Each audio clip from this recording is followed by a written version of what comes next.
Every man and his dog wants to get off the front of the main field today. This is Patrice Algon, the rider from Jean DELATOUR there. He's thinking about getting himself points in the King of the Mountains competition. He's a long way down in the overall standings in that competition. He started the day in 7th place.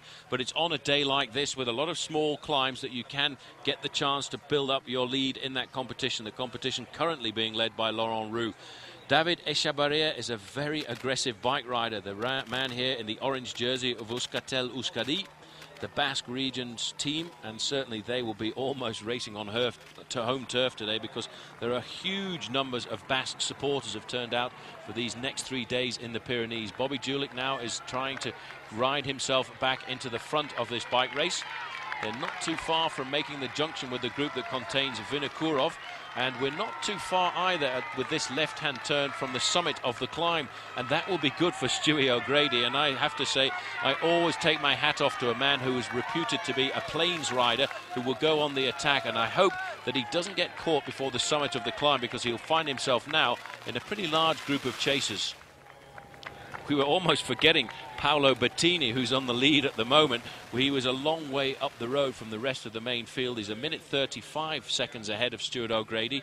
Still 3:35 ahead of the chasing group with Vinokourov now and Bobby Julich, and about 4 minutes back to the main field. This is actually a very good move for the Italian, and he may well find himself having 4 or 5 minutes over the top of this climb.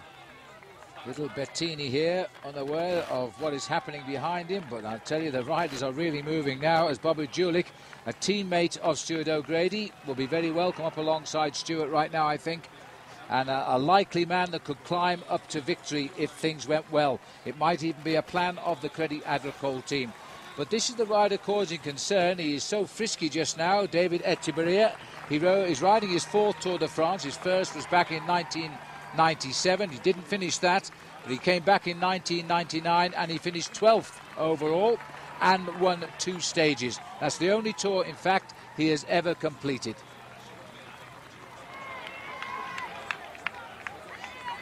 And there's Bobby Julich, centre, with the green shorts on, as this group tries to get itself organised here, riding approximately 2 minutes behind Stuart O'Grady. But a bit disorganised right now because David Echevarria has attacked them. In the far distance you can see Echevarria, and they seem to have lost their drive a little bit. Well, absolutely real disorganisation in this group at the moment, and if they want to stay off the front of the main field, which is not too far behind them at the moment, they really need to set a hard tempo on this part of the course. They're on the 2nd climb of the day at the moment, the COL DU CHIOULA. And although it only climbs up to 800 metres, it seems as if everybody wants to get off the front of this group on their own. And that is a little bit crazy when you imagine there's still over 60 kilometres to go to the finish. Well, these boys give me the impression that they're getting so disorganised they're going to surrender to the peloton, which is not very far behind them right now. And Bobby Julich might be well to, if he could do it, to have another little acceleration and see what can happen. We lost a Kelme rider on that corner. He shot away, and here he is. He swung wide because the inside of these hairpin bends are very steep indeed, often as steep as 25%. But this rider was the one that came up a few moments ago with Bobby Julich, Felix Cardenas, and he has now decided to try and use his fresh legs to reach the leader. It's one of the Colombian riders on the Kelme squad. He rides very much alongside his teammate Santiago Botero. He's opened up a small margin, but this is a very strange situation on the course. That was a very good working group just a few moments ago, and if they'd actually worked together, I felt they could open up a good gap over the main field. The man leading the bike race is still PAOLO Bettini, the winner last year of Liège-Bastogne-Liège, and normally a very good teammate for the MAPEI squad, riding very many of his races alongside Michele Bartoli. He's 1.5 minutes ahead of Stuart O'Grady on the main field, and the main field actually closing in somewhat right now to 3.5 minutes behind Bettini. Still, the majority of the work on the front of that group is being done by the US Postal Service team, but they have today, Phil, had a small amount of help from the Bonjour team. What the US Postal team want to do today is really toughen up the race. They've announced that beforehand. They expected these huge attacks to come from the Spanish riders, but what they want to do is wear down the two riders in front of Lance Armstrong in the overall standings. Those riders are Francois Simon, the man who's the overall leader, and Andrei Kivilev. And it seems as if they are, in fact, recuperating after those easy 2 days that the majority of them have had. All of the riders of US Postal Service, apart from Lance Armstrong, didn't try in that individual time trial. For them, it was their first day of rest, and then the long transfer by plane from Perpignan down to Perpignan allowed the US Postal riders to recover yet again. And morale, Phil, I would say, is certainly on a high after those two back-to-back stage wins by Armstrongs in the Alps. Well, this is a wonderful stretch of road if you're feeling strong. It is a superb road for attacking riding. This is Alexander Vinokurov, who is sitting on the front here, and now he's been joined by Vincente Garcia da Costa. This is the group that has been left now by fitter legs, that of CARDENAS, who's now joined Etchebarria in the pursuit of O'Grady, and up the road Bettini. And Stuart O'Grady, I think very wisely, didn't try to match the acceleration of Bettini, but he's shown us he's not tired, otherwise they would have picked him up. He is actually continuing to race at his own pace, and if he can do that, then of course the little groups might well join him. Looking down here now, all of the US Postals are at the front, trying to keep the tempo high enough to stop any attacks from the principal players of this year's Tour de France, the likes of Belocchi or Ulrich. Gone now Christophe Moreau, surprisingly to us, because we didn't expect it. He has retired today. 3 riders out of the Tour that we know of today. And looking down to the peloton there, the Postals are trying desperately to make this a fairly routine stage, because they know the next 2 days are so hard. And this is why Bettini here, an unlikely choice for a mountaintop victory, is gambling on an escape that might work. And that's why you have to congratulate Stuart O'Grady for thinking the same thing, because if he can stay away, then it's going to be a showdown on the final climb. In this group behind, they're still trying to attack each other one at a time. This is Patrice Algon now trying to leap off the front. He wants to try and get himself as many points as possible in the King of the Mountains competition, a former very good cyclo-cross rider. He will be trying to split the group, which I think is the wrong tactic for the moment. That group behind, which is a group containing an awful lot of very good Spanish climbers, should try and work together, because then they could eat into the advantage of the lone leader, Paolo Bettini. This man right now, John Odriozola, is about to make contact. He's ridden the Tour de France every year since 1997. And you can see they don't want to let him get too far off the front. Alexander Vinokurov making the effort there for Team Telecom. Telecom riding quite sensibly here, Phil, launching men into the group, which is what was an original plan of US Postal Service by bringing Roberto Heras into the team. But right now, Roberto Heras really has only one job in hand in this year's Tour de France, not to be a co-leader with Lance Armstrong, but to be a lieutenant. And he's now riding into a terrain where I think Armstrong is going to reap the benefit of having 2 very strong Spanish climbers alongside him. Latest information, O'Grady 2 minutes 5 seconds behind the leader. The main field back to 3 minutes 40 now. And this little group here is at 3 minutes 20. So the main field virtually coming, I think they were just coming round that corner. So they'll likely see these riders very shortly. Well, Stuart O'Grady will have these guys breathing down his neck in a few moments' time, and I can only hope that it's when we go over the summit of this second climb of the day, because then O'Grady will have a fairly easy ride, because the last couple of climbs are not that difficult as we look at our man who's leading the race, Paolo Bettini. After the summit of this climb, it's really a long plateau through a very beautiful area heading up towards Belcaire, and then over the Col des Sept Frères and the Col du Chioula, which are not major climbs, and that should suit O'Grady. He should be able to survive. After that Col du Chioula, though, it's a very tortuous descent of around about 11 kilometers down into the town of Aix-les-Thermes, and I think that's going to make it very difficult, because with the temperatures not being super high, it really tetanizes the muscles on the descent, makes it very cold, and then you've got to produce a huge explosive effort on the other side of the slopes. Well, this rider is about to pick up the points here on the Col du COUDONS.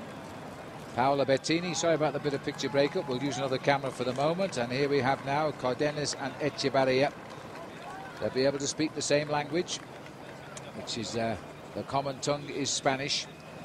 And they are riding very, very well indeed. 2 minutes 05 O'Grady. These riders are now 1 minute and 15 seconds behind O'Grady.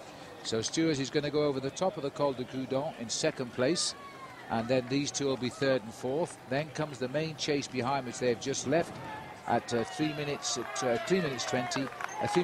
Sorry, then the peloton just behind. 54 kilometers to go for Paolo Bettini. The man coming up alongside him there, driving the MAPEI team car, was a very famous bike rider himself, Erik van der Arden, a winner of Paris-Roubaix, a wearer of the yellow jersey himself. In fact, in his first year as a professional, he was put into the Tour de France in 1983 just to ride the first 10 days, and he was very successful, taking the opening prologue and wearing the yellow jersey for a few days after that. But van der Arden now has been brought on board as the team manager for Team MAPEI. This group, Phil, is very strange the way they're reacting at the moment. They certainly need to work together to try and build up a huge advantage over the main field. And I have a feeling that the main field is not too far behind right now, because they're not working very well at all. On the front of the main group, a rider from Bonjour is mixing it in with US Postal Service, so they're very confident, I would say, on the performance of Francois Simon today. This is the summit of the second climb of the day, and maximum points for Paolo Bettini. So, Paolo Bettini gets the top of the climb and takes the prize home of the Col de COUDONS. He still has the Col des Sept Frères and the Col du CHIOULA before we climb the Col Bonasque, which takes the riders to the finishing line. 4 minutes 10, they're now saying the peloton is behind him, and the clocks have started at the top of the climb as well.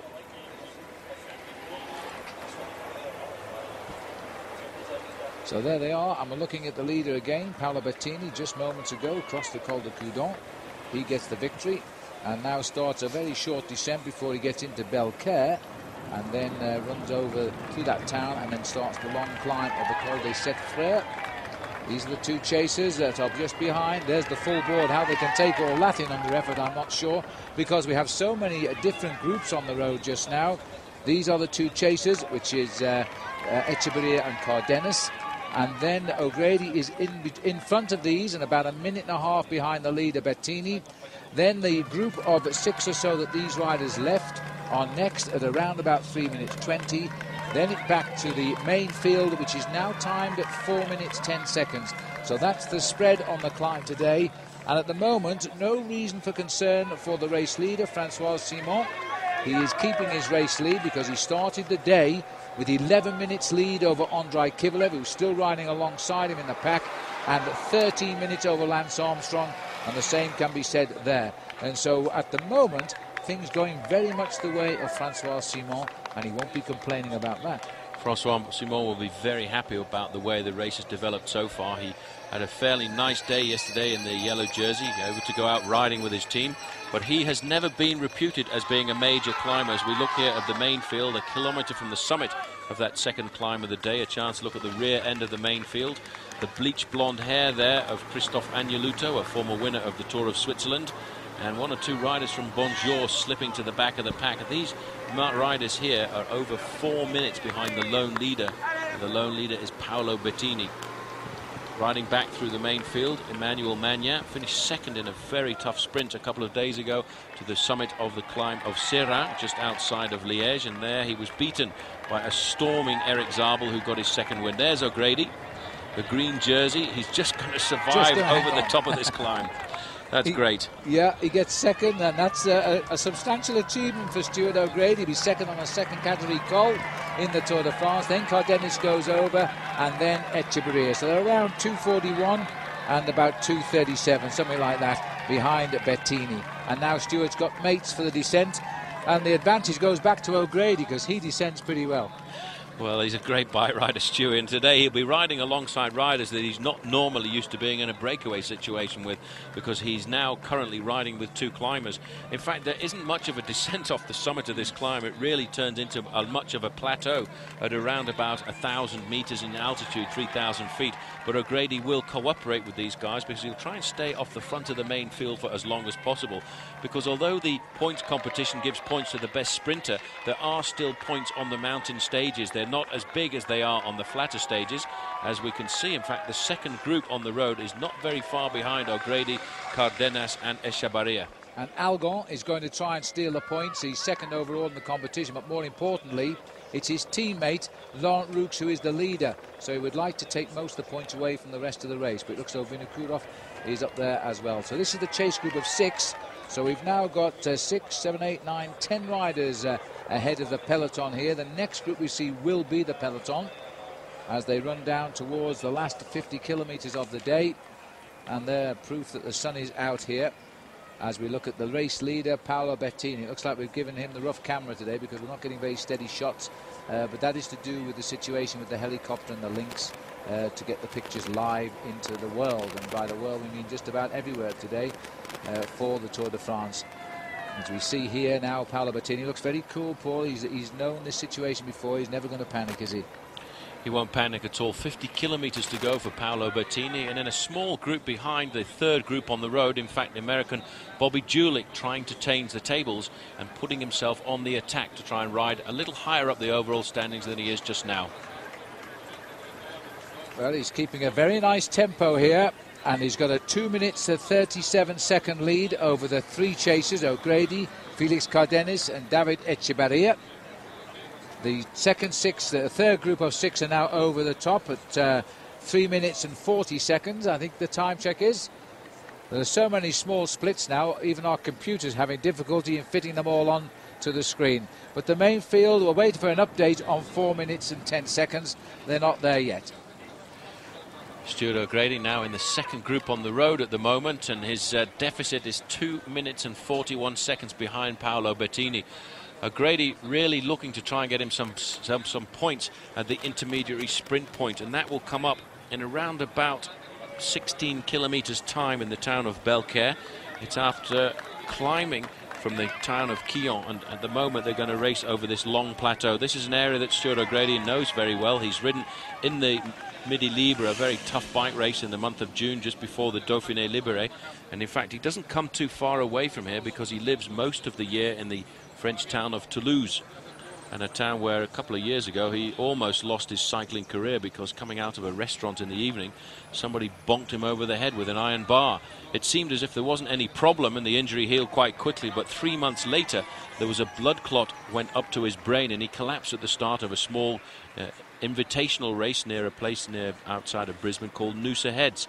And then the Australians put him immediately into hospital, and fortunately it has all cleared up, and now we're seeing Stuart O'Grady lead a very impressive points competition at the moment, a battle which is going to take place over the next 10 days as this race winds its way on the roads up towards Paris. Well, the time checks are confirmed now. The 3 chasers of O'Grady, Cardenas, Echevarria are 2 minutes 41 behind. The 6 riders are 3 minutes 30, and the peloton at 4 minutes 10. And we're looking at the peloton here now. Lance Armstrong's team. Lance has 7 teammates left because he lost one of his teammates last week when Christian van der Velde crashed and broke his arm. Virtually all of his team at some stage of this race have fallen off and are limping along with either tendinitis, gastric problems or injuries.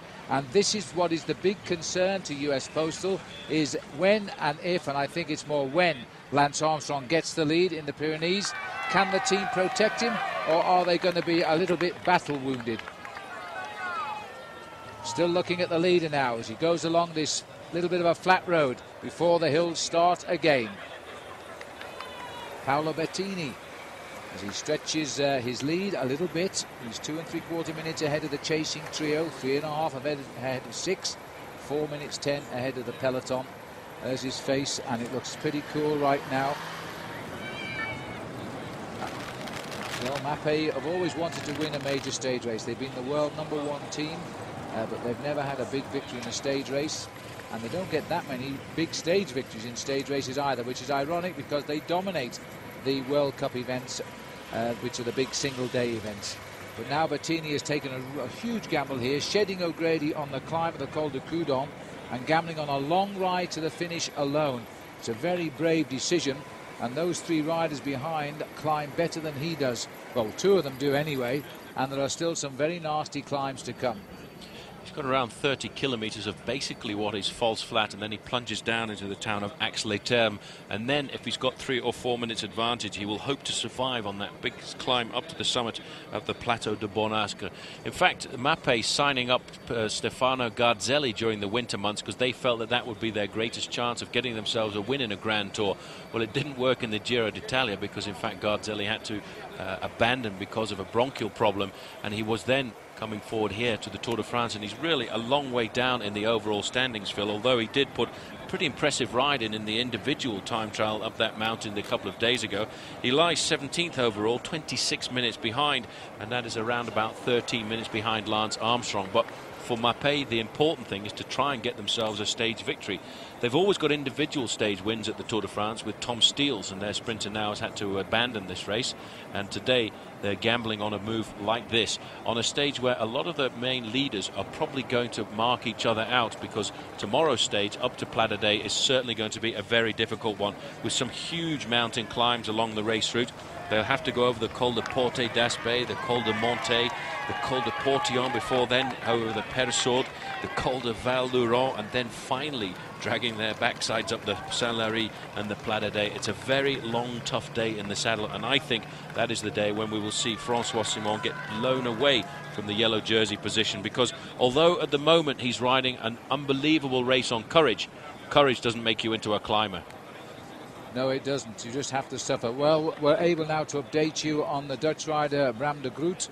I'm delighted to say that the helicopter was cancelled. He was able to get into the ambulance, so he's out of the Tour, but it sounds a lot better news for the young Dutch rider in his first Tour de France. 2 riders crashing on the descent of the Col de Chioula, both retiring, Ivanov and de Groot. And on the start of that climb, by the way, we lost the 6th place rider in the Tour, Moreau. So 3 names out today as we rejoin the front of this chase group of 6 riders, still riding around about 3.5 minutes behind the front runner. There, the names for you. Mikulov of Kazakhstan, teammate of Jan Ullrich, Sastre, Odriozola, Bobby Julich, Patrice Algon, and Pasquale Lorente, who is a Spanish rider on the Kelme team. Bobby Julich there, the American rider, sitting at the back of this group, but he may have read a good attack here, because he climbs better than most as they make their way up. They obviously had no intention of answering the attack by Echeverria or Felix Cardenas, who sensed they weren't going quick enough. Now a helicopter is pulling the camera back, which indicates to me that maybe, and it is so, the peloton are pulling back those 6 riders. So the impetus of US Postal is pulling that pack up to those 6 chasers. So that was a good decision as he's turning out. And then if you look straight ahead, briefly, we saw the mountains awaiting the riders now. This is the sort of farmland, flatland in between the foothills of the Pyrenees here. We're way down in the south of France. We are racing towards the beautiful Principality of Andorra. We don't quite get to race into the Principality this year.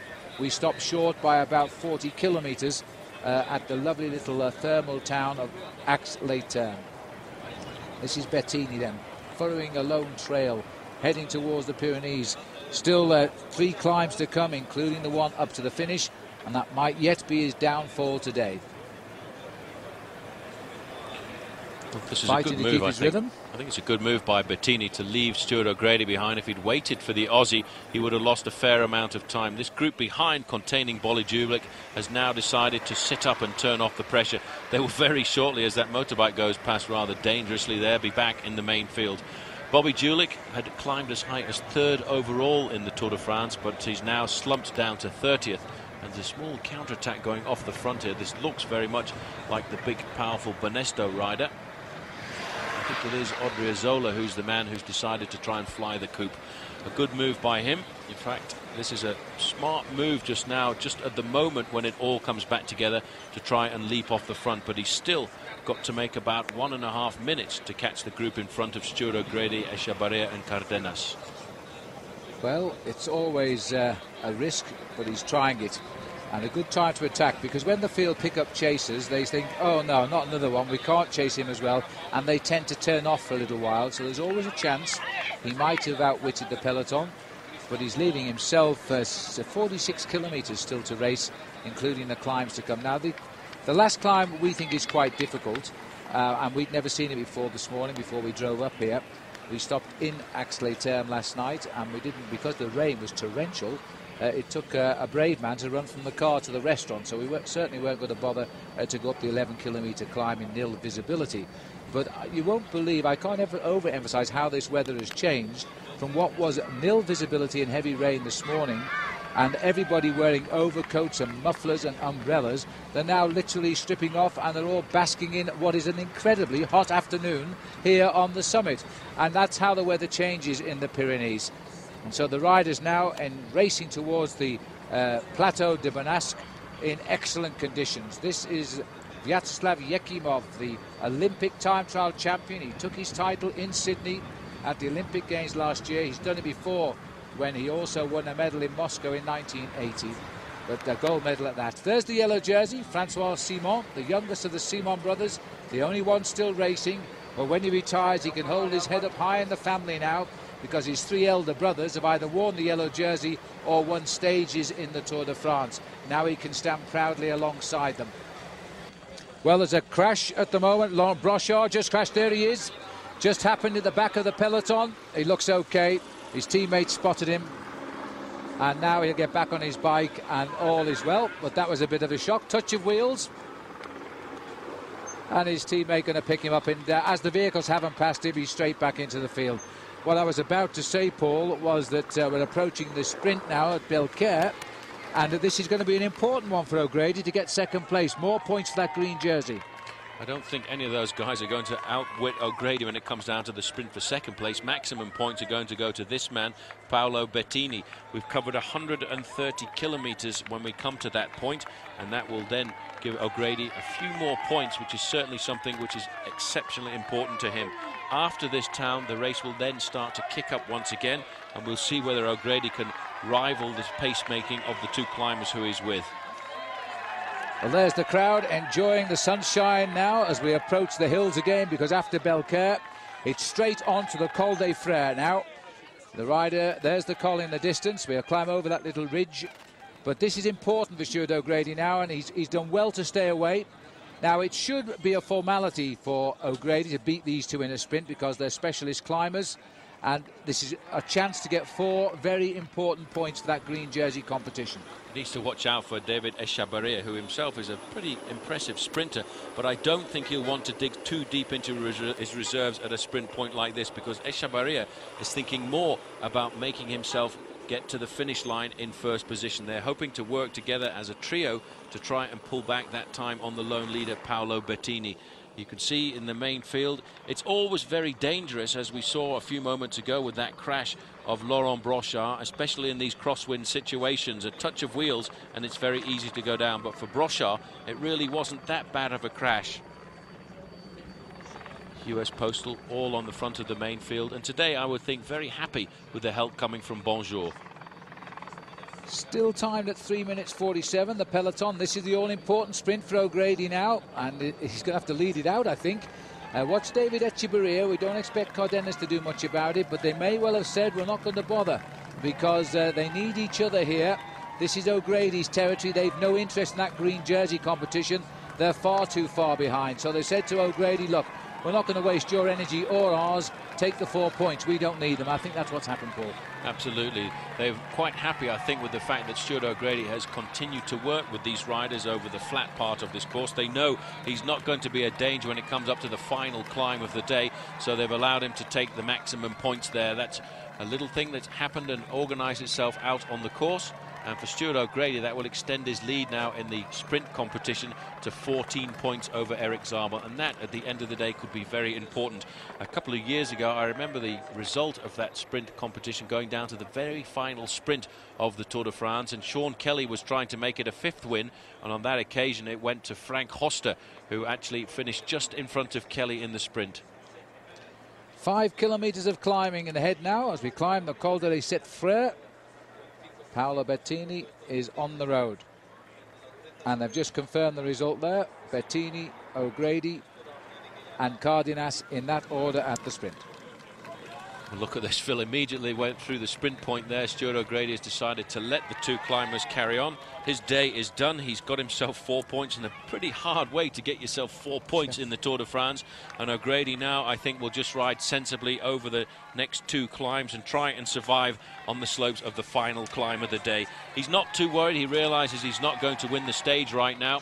A great ride by him, and he will now extend his lead in that competition. And today he will just ride nice and sensibly to the finish. These two riders, though, have got a different mission. They want to win the stage. David Echavarria, looking over his shoulder, probably quite surprised to see how quite easily O'Grady popped off the back.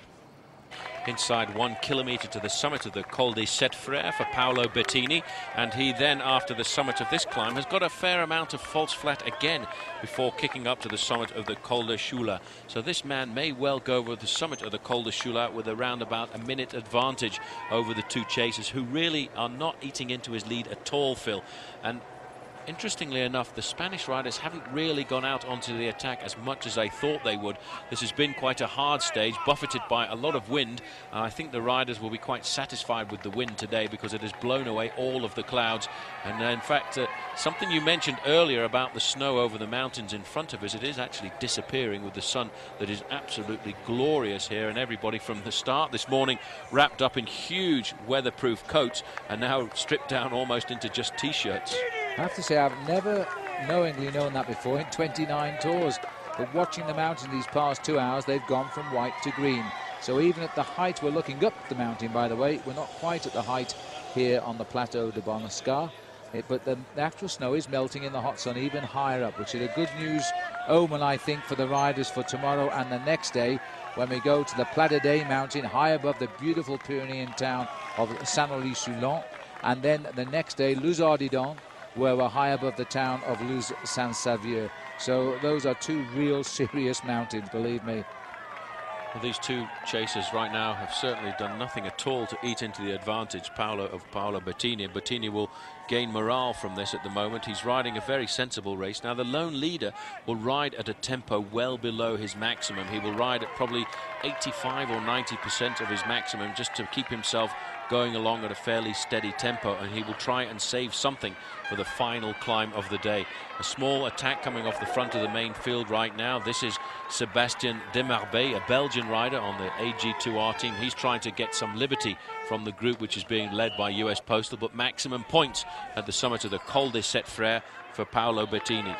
Here's Stuart O'Grady about to get picked up by the main field. No, just DEMARBAIX for the moment, and Stuart's making no effort to bother with him. He's asking where the rest are. Well, they're still a bit further down now. Stuart will do well. He must get to the top of this climb and recuperate for the descent and try and integrate into that field. And he should be able to hang on over the Col du Chioula. It's not a great climb. Depends how fast the bunch will attack it. But after that, he's going to have a tough one on the climb to Axley Terme, but that's all right. It's only 11 kilometres. I mean, only 11 kilometres, Paul. It's all over. It's all over. It's still going to be a huge battle on this final ascent up here to the finish line. 7% is the average grade. And when we came up the first 2 or 3 kilometres, I thought it was very difficult indeed. That looks like a smooth attack going off the front there from a MAPEI rider, and I think, judging by the size and style of that rider, it may well have been Michele Bartoli, but Stuart O'Grady now is comfortably back in the main field for a few kilometres at least. Just about 30 kilometres left to go now for the leader of the race. And there is Cardenas taking second, followed by Echavarria at a minute 21. So they're closing in, but not all that fast. They were 2:41 at the top of the previous climb. Now they're about a minute 21 at this climb. So they are steadily closing in, but they're making certainly a full meal of it. And now we just have a small descent, and we'll climb the Col du Chioula. And then we descend for, an awful long way into the town of Aix-les-Thermes. Well, DEMARBAIX, AG2R, has leapt off the front there. They are a team who've also lost their sprinters because Ludovic Capella, the champion of Belgium, and the man who won a stage a couple of days ago, Jan Kursipu, abandoned on the huge alpine passes. Very difficult for sprinters to stay in a bike race on stages like that, and it was just too tough for the big climbers who preferred to withdraw from the race, as they certainly were not going to get inside the time limit. Felix Cardenas is away off the front at the moment with David Echavarria, and in the main field the team of US Postal Service are riding as if their man was already in the yellow jersey. They're controlling all of the pace making at the front of the pack, trying to set up the race for the final ascent of the day for Lance Armstrong. The most important thing about the Tour de France is to be consistent over the whole 3-week event, and I do feel that after 48 hours of fairly easy riding for the US Postal team, they've certainly bounced back with a vengeance, and they will now be riding on an absolute high after their 2 back-to-back wins by Lance Armstrong in the Alpine stages. This is DEMARBAIX, and he's still clear of the field as they climb up. The official gap was 1:25 over the top for the 2 chasers. And behind DEMARBAIX, we hear that Michele Bartoli has launched an attack, and he's probably coming up in these riders just behind now with a terrific tempo going here. Well, he's about to get caught by a couple of riders who've left off the front of the main field, and it was Bartoli who attacked just a few moments ago. And you can see him coming up here. I would think he will play somewhat of a defensive role at the moment to see if he can protect the lead of his man who's off the front. The champion of Spain is in there as well, Ivan Gutierrez. A great position Michele Bartoli has on the bike, very low down. Looks as if he's ready to pounce, which a couple of years ago earned him the nickname of Il Gatto, which means the cat in Italian. He's a great bike rider, a huge man in the one-day classics, and had always hoped to be a contender for the overall victory at the Tour de France. But then he had a dramatic crash in the Tour of Germany a couple of years ago when his kneecap literally exploded and had to be put together by pieces of wire for several years. US Postal now, Phil, as we approach the summit of that climb, are actually lifting the pace. So the Postal boys still very much in control as we go towards the final climbs. And as we do look down here at the Postal team, just launching that attack, Michele Bartoli, along with the champion of Spain, Gutierrez, rapidly has picked up Sebastien DEMARBAIX. So there's 3 of them now, and Bartoli on the same team as Paolo Bettini, and they're also very, very close friends. It might be a plan, this, for Bettini to draw the sting of the race and for Bartoli to catch up and jump to the victory. That's possible. Absolutely. He will not ride too hard in the group behind until he sees what sort of advantage they're building up over the main field. But you can see the main field now actually picking up their tempo as we go through the town of CAMURAC after 136 kilometers covered, because he's joined there by Ivan Gutierrez, the champion of Spain, and those riders may well start to open up a clear advantage over the main field. But I think Armstrong and his team want to try and pull this race fairly close back together. Now, this is Paolo Bettini still pressing on, not in considerable speed either. The riders behind having to work pretty hard to try and pull him back into the fold here. News may not have reached him yet either. His teammate, Michele Bartoli, is also in a group of 3 now, including the champion of Spain, Ivan Gutierrez. This is the chase group of 2 that O'Grady was with, but O'Grady now back in the bunch. Shouldn't have had any problem holding the bunch over the top of the climb. As we go along this false flat, which is occasionally downhill, then we kick on to the Col du CHIOULA, which is not a very long col. The descent after that is a long way down and very tortuous indeed. We were quite amazed yesterday coming down in the car. Very dangerous, sharp bends and sheer drops off the edge. So that's going to be an exciting descent, to say the least. But thankfully it's dried out. The weather conditions are now superb. Here's the chance to see the champion of Spain. Won his first ever championship of his own country the week before the Tour started, because all of the national championships around the world are always held the Sunday before the Tour de France starts. So Gutierrez won the Spanish one. Bartoli and DEMARBAIX may be saying to himself, I've got myself a good couple of riders here to join me now, because he's not a highly successful bike rider, but read the moves right and of course you get success. There's the peloton still under the control of US Postal and Team Bonjour, as they are just doing enough not to do too much today. Well, Bartoli needs to read this move correctly, because at the moment what he's doing is in fact encouraging the main field to chase him down, and that will reduce the advantage of his man off the front of the bike race, Paolo Bettini. He's in a group of 3 chasers, and quite literally what he should do now is actually sit on the back until his group opens up an advantage of 30 or 45 seconds over the main field, because you can see that long line in the main field indicates that the US Postal Service at the front are putting the pressure on now, pulling themselves closer to the final climb of the day, the COL DU CHIOULA, before that long descent into Aix-les-Thermes, and then they climb up here to the Plateau de Bonastre. So at the moment, Bartoli not really playing the team move by actually acting as a carrot in front of a mule to this main field. Well, since we've gone over the top of the hill, Bettini has started to pull away again from the two chasers. He's taken 5 seconds back. It's now a minute and a half. Here's the man that gets the best seat in the house to see the riders. We'll see the picture, no doubt, on the front of some national newspaper tomorrow. 2 minutes the gap back to the Bartoli group, and 3:55 back to the main field. We're in the town of Prades now for Bartoli, and soon we will start the climb of the COL DU CHIOULA. And this will start as we leave the town here, and then we have that huge descent we've been talking about. So one more climb to come for Bettini, the long descent, and then it's hang on for your life as he will race for the line up the climb of the Bonasque. The COL DU CHIOULA is a climb of 5.3 kilometers, not very steep, averaging only 3.2%, but when you've been at the front of the bike race for such a long time, it does start to eat into the thighs and makes it very painful indeed.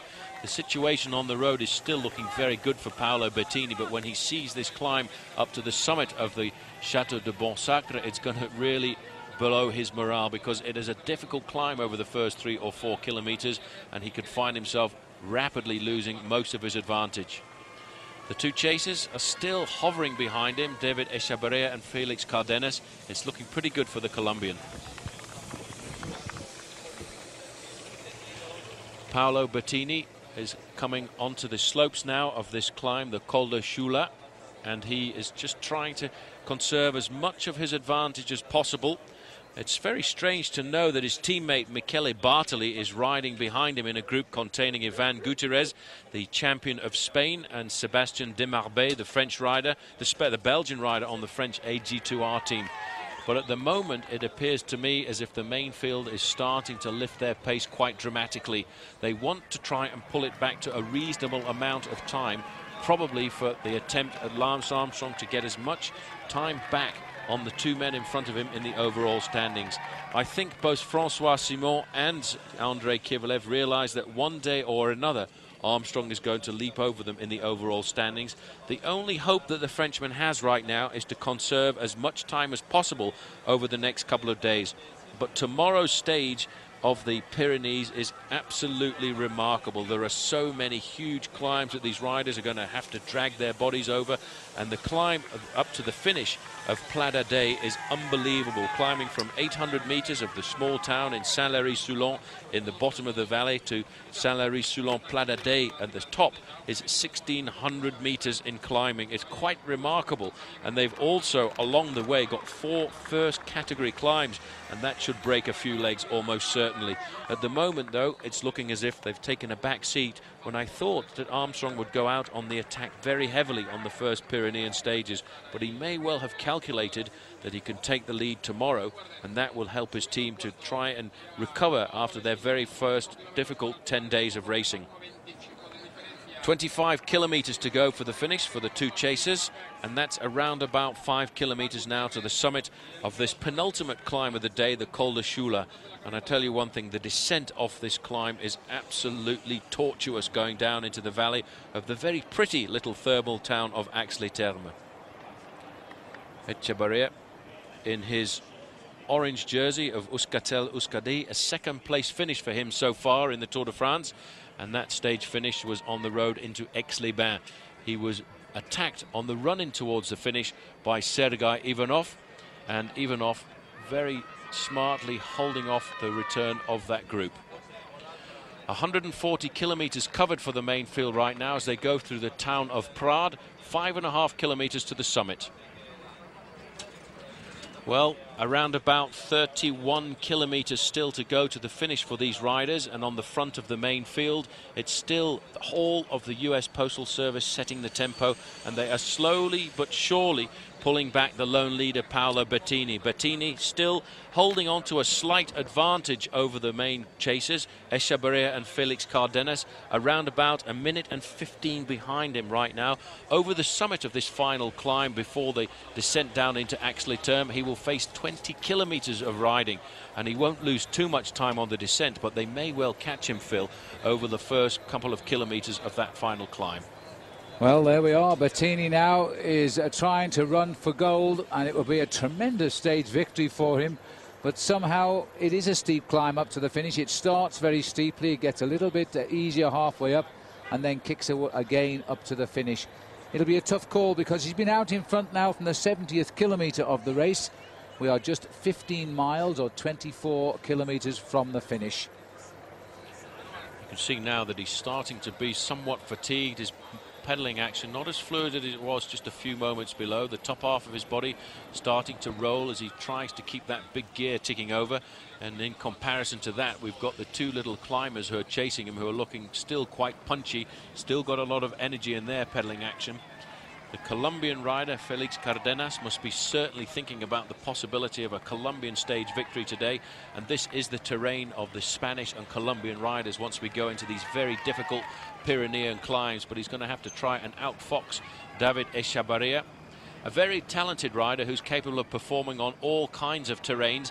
But I do think, Phil, he's not quite the climber that Felix Cardenas is. Cardenas is in his second year as a professional bike rider, and he did actually get himself a stage victory in the Vuelta a España last year, as the main field now go under 25 kilometers to go.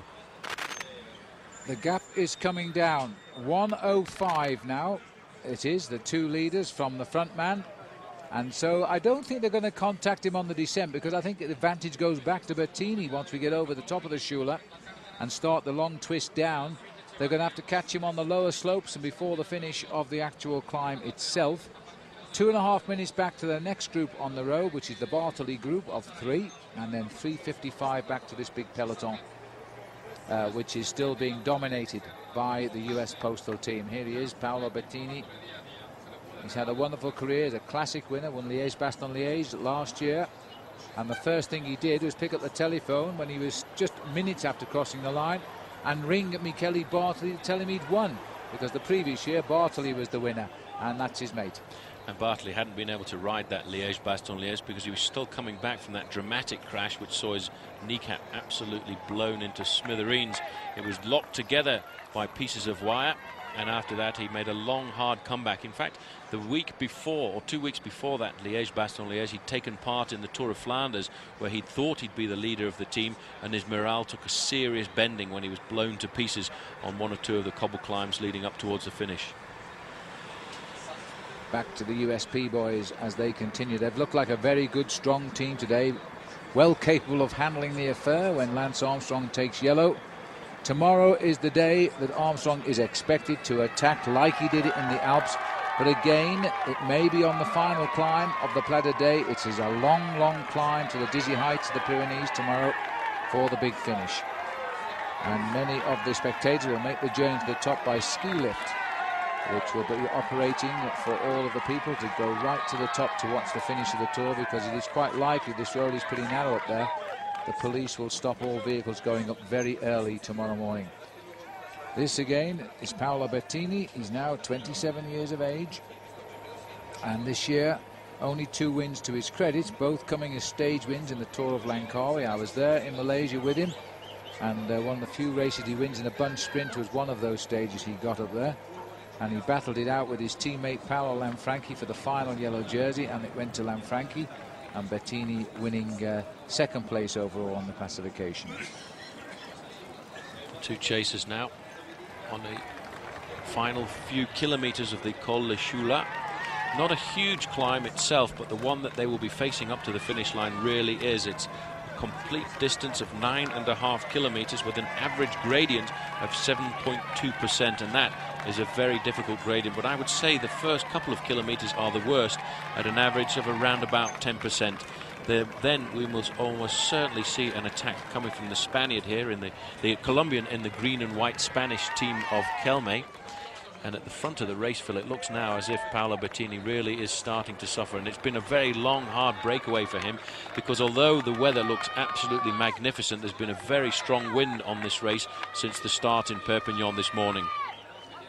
When we last came over this climb in '97, it was Richard Virenque who was first over the top, but we didn't go to Aix-les-Thermes. We passed straight through and kept going into Andorra and climbed over the Port d'Envalira, which is a massive mountain, at the top of which is the gateway and the border post into Andorra itself.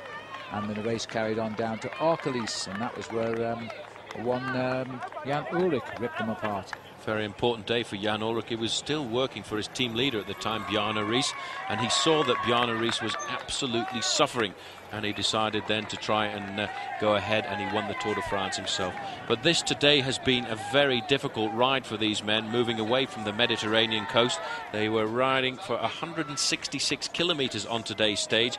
The first climb of the day was very difficult, the Col du Chioula, and that saw the abandon of Christophe Moreau, and then finally they're going over these final few climbs then up to the Col du Chioula before dropping down into the valley of Aix-les-Thermes, and the last ascent up to the summit just above the small thermal village, and that is where this race will absolutely blow apart. He's still holding a minute advantage over the two chasers, and not that much further back is his teammate. There you can see Michele Bartoli, who was actually not doing too much in that group at the moment, because he, Phil, will leave everything up to the last climb and hope that his teammate Bettini can survive. Stewie O'Grady, and I would think this is probably at the back of the main group, because Stewie's had a long ride today, but he's done well. He's increased his lead in the green jersey competition, and there is confirmation of that in the main field just in front of him. Yes, they just announced on race radio that Stuart O'Grady had lost contact with the peloton. Well, if he can just keep them in sight for a couple of kilometres, he'll be over the top of the Chioula, and no doubt O'Grady will have the strength and the skill to rejoin on this descent, because he's a better descender than the vast majority of the riders in this year's Tour de France. And then once in the back of the group again, he'll wave au revoir at the start of the final climb, which is an 11-kilometre ascent. He won't be in any danger of being eliminated today. Elimination, by the way, is a percentage based on the winner's time for the day, and depending on the average speed of the race, they tell you what the percentage is. And today will be around about 13-15% probably, because it's a mountain stage, which means you'll have plenty of time to get in. Erik van der Aarden, the team captain, the team director sportif, coming up alongside. There's the summit of the climb there now for Paolo Bettini, not very much more than 300 meters away, and he will be more than happy to see that, Phil, because over the top of this he will plunge down into the valley below, and that is good news for him. He won't lose too much now of his 1 minute advantage, and I think as he rides through the town of Aix-les-Thermes, he will start at the bottom of the final climb of the day, conserving well into 1 minute of that lead over the chasing group of two, Echevarria and Cardenas. Team car 13 today in the convoy. It might be lucky for him, you never know. That in the distance there is the view that we've had throughout our commentary of the snow-capped peaks, which is without doubt the snow is melting up there. They are slowly changing to green. It is really warm now, and an absolutely idyllic day for the Tour de France to arrive at Aix-les-Thermes. These are the three chasers. Good tempo riding being done here by Bartoli. I think something of a plan. It's exactly 1 minute the time gap. Here they come up the climb now, and it's less than a minute now. Cardenas takes it ahead of Echevarria. 45 seconds, Paul. They're closing in rapidly. Slowly but surely they're eating into the advantage of the lone leader, and that is because they realize it is important to make contact with him before the bottom of this climb. It is a very tricky descent, one of the trickiest descents I've seen over the last couple of years in the Tour de France, and most of these riders will be thanking high heavens that the rain has cleared and the road is now dry, because once they take this little left-hand turn, it's almost a straight drop down into the valley below. Echevarria is a good descender. He's the man on the front in the orange jersey right now, just tightening up his shoes a little bit there for this tricky descent down into the finish. And driving down here yesterday in the rain, I was just keeping my fingers crossed that it would be dry when the main field comes down. Right, well, they've started the descent and passing under 20 kilometres to go. Now hold on to your living room seats as they start that descent, because we'll follow them no doubt in a few moments, but we've gone back to see the sprint for 4th place, if indeed they'll sprint, with Bartoli on the front, DEMARBAIX at the back and Gutierrez in the middle. It looks as though they're going to just not bother with the points. These 3 riders not interested in the King of the Mountains competition. They don't have enough points, if any indeed, until right now. It goes Bartoli 4th, Gutierrez 5th, and Sebastien DEMARBAIX is in 6th. They'll much more enjoy the downhill as we now start the descent off the Col du CHIOULA. We are 146 kilometres now, 20 kilometres to go, and we now have a 9-kilometre descent. And this little bit here is the easy bit, because the twists and turns follow very shortly.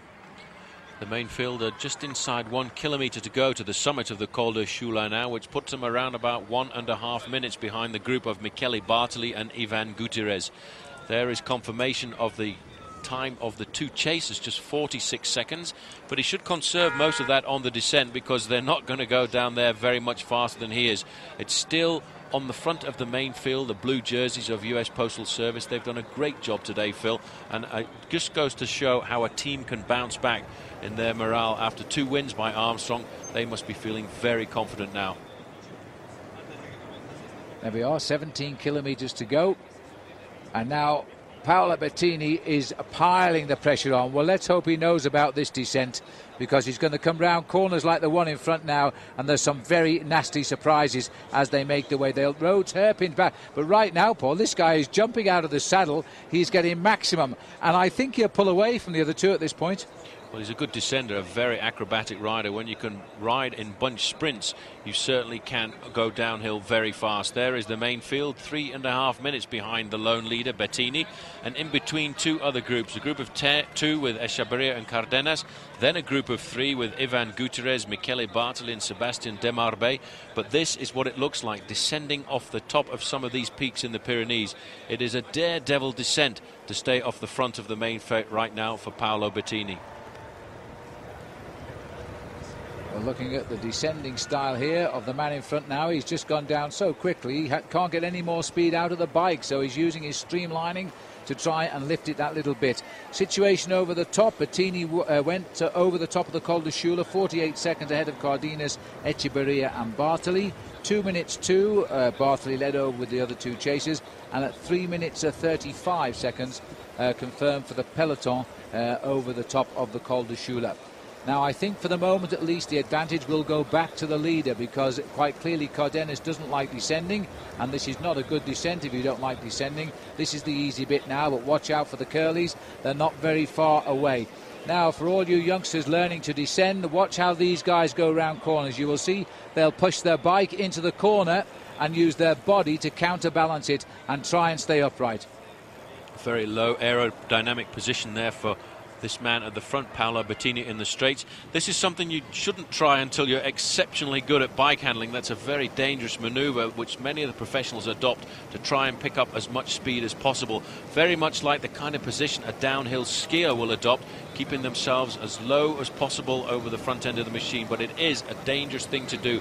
Echeverria has got around about 50 metres advantage right now over the man who was with him in that 2-man chase group, Felix Cardenas, and Cardenas will just hope that he doesn't lose too much time on this descent to Echeverria. This is not the most difficult part of the descent right now, and we're looking at speeds here as we rejoin Paolo Bettini of around about 90 kilometres an hour. That's over 50 miles an hour. Yes, but we're getting into the zone now, and believe us, we are breathing a sigh of relief. This col is dry. Yesterday it was wet and it was full of oil, as if vehicles before it had been dripping oil. It was extremely dangerous, but it's dry today now, 14 kilometres to go. We will shortly lock into the hairpin bends. Suddenly this corkscrews straight into the ground, and here's the first one now, and you see Bettini locking up there and getting round it, taking it wide. Listen to the crowd down there, Paul. Absolutely remarkable. The people realised just how tricky this descent was going to be. Normally the people are queuing up to see the mountain slopes here, but today, as we said yesterday in the car, this will be a great place to watch this bike race today, because they will come absolutely hammering down here, and you see that position of Bettini going into that corner. Absolutely remarkable. The main field still controlled by US Postal Service. They'll try and put Armstrong into an ideal position at the bottom of this climb, and everybody will be worried now about the possibility of a flat tire. Let's look at this one more time. You see how he got his leg right right out there. That was to get his centre of gravity as low as possible. He's not losing anything at all in his momentum going around these corners. A great descent by Bettini, a straighter portion of it just now. And I'll tell you, he's taking time out of the two climbers behind, and he knows he has to get time now to have any chance at the climb. It starts very hard. He'll cross the town of Aix, and then he'll make a left turn, and then he'll start the climb up. But he is showing terrific skill coming down here, and our motorbike is having quite a problem holding him and keeping up with him on these sharp bends. There is the town of Aix, way below us, by the way. This camera is situated from the helicopter, and there is the final approach as they come off the descent into the town. Here we are over to the right, still quite a few more bends before we drop down to the level of Aix, and on the opposite side of the town is the Plateau de Bonasque, and that is where we're going. Well, it's where we're sitting right now, it's where they're coming to us. Beautiful piece of cornering there. You see how he used all of the road. He moved across to the right-hand side, cut right across the apex, kept his knee out as far as possible, just like a motorbike rider would descend. He's now, as we look at a completely different aerodynamic style here of CARDENAS, losing awful amounts of time on this descent. Well, this is the unusual style of how you descend in Colombia. But remember, the Colombians are great at going up hills. They're not so cool at going down them. And you can see the space now being distance here. CARDENAS behind Echevarria, who I would suspect is losing time also to Paolo Bettini. Here's the peloton, still the US Postal Boys who've got the front. They will want to sight every bit of this descent. It's one thing going down by yourself, it's another going down in a bunch. I was just trying to read that. It looked like 75 kilometres an hour on the descent. Well, moving up onto the tail of Lance Armstrong, at the front end of this main field right now was a white jersey, and that was the man who wears number 11, Jan Ullrich. It's going to be a huge mano a mano, man against man on the final climb of the day, because Ullrich wants to rival Lance Armstrong. Oh, and this is so good, going downhill as fast as this man is going downhill. You see how he's just slowed down a little bit. That corner was a lot sharper than he expected.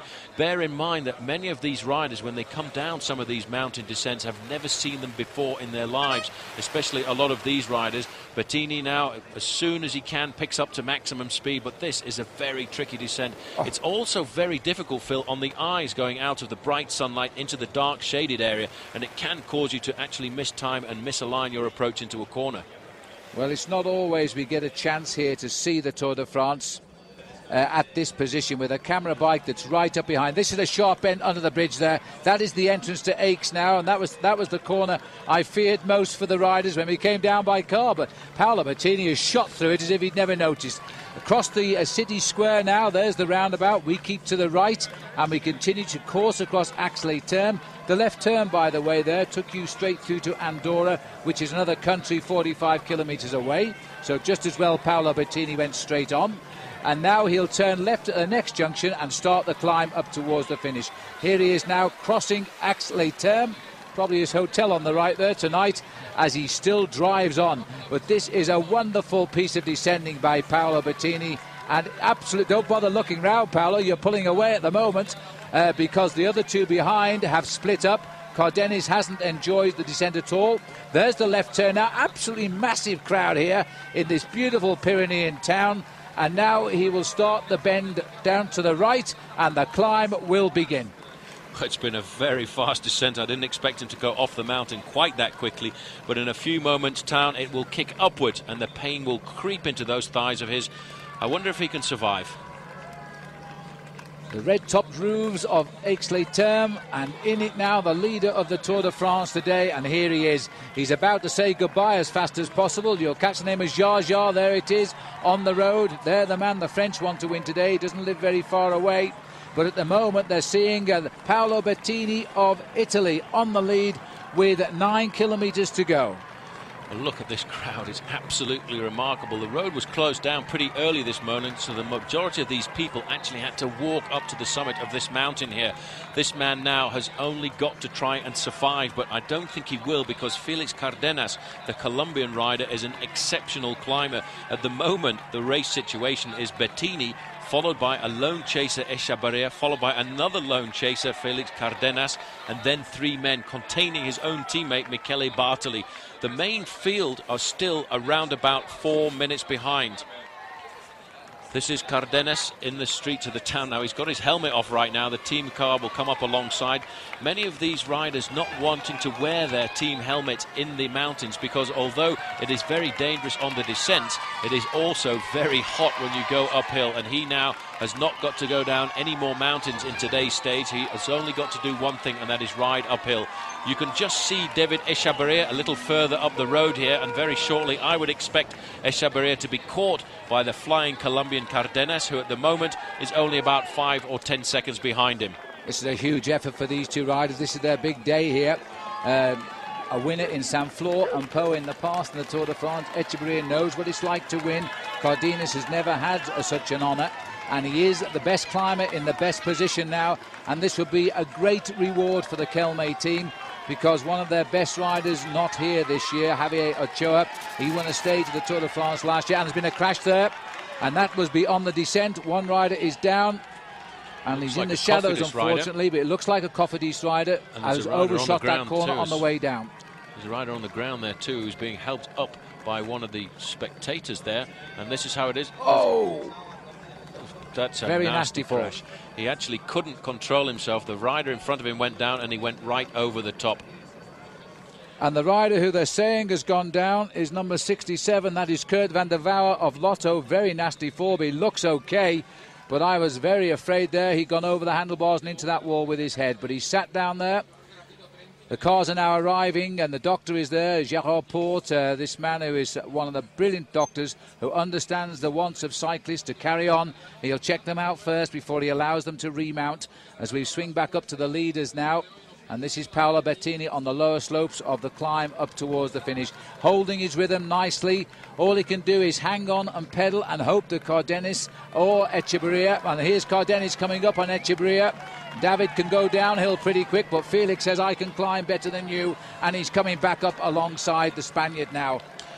You can be almost certain that this man is thinking in the back of his mind to the victory last year of Ochoa in the Pyrenees, and his brother unfortunately passed away this year after a tragic training accident involving both brothers, and in fact the one is still alive but in a hospital, trying to give him the ability to walk and maybe one day ride a bike again, but that is going to be a very difficult situation. He was in a coma for many months, and many people thought that he would actually pass away. Very difficult times for the Kelme squad, and that will certainly be on their minds as they come up this Pyrenean mountain pass.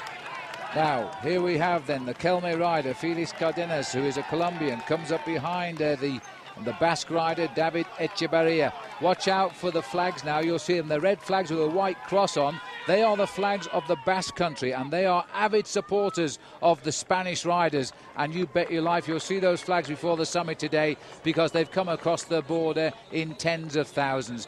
This is the face of the man who set the pace since kilometre 68 today. He's got 8 kilometres to go to the finish, and he's going to hang on as long as possible. There's the peloton. And thankfully, it seems that de Wouwer is okay. With no further news, but he looks okay. Well, the main field, Phil, have closed into just 3 minutes behind right now, so they're obviously going to attack, and we're hearing the fact that at the front of the main field there is Jan Ullrich on the front, and he must do something very special today if he's going to put himself some time between him and Armstrong and try and climb up higher in the overall standings. Bettini is there right now. He still conserves 50 seconds advantage over the main field. 2 minutes behind is Michele Bartoli, but the main field are already on the early slopes of this climb. Well, this is the battle now of Bonasque, and Echavarria, although he's been joined by Cardenas, is a bit of a climber himself. He grits his teeth. He has the ability to suffer, David Echavarria does, and he is a rider now who will make Cardenas do the work, but if he gets half a chance, he'll jump him. Now, there is a counter-attack at the moment, and we'll catch up with it very soon, but it sounds as though Kivilev has attacked with Lance Armstrong and Jan Ullrich. Now, Kivilev is second overall in the race. He's not going to close 11 minutes in 9 kilometres, but he will get closer to Simon, as indeed will Armstrong. There might be time taken back off the leader today yet. That is a very vicious attack at the front of the main field, and Kivilev obviously deciding to go out on the attack right now, and he feels that is probably the best way of keeping himself close to his dream of getting the yellow jersey. They want to put France Van der Vaart has gone down again at the back of the pack.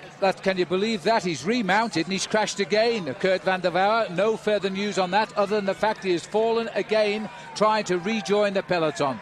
So the Belgian is having a pretty rough ride into Aix-les-Thermes right now.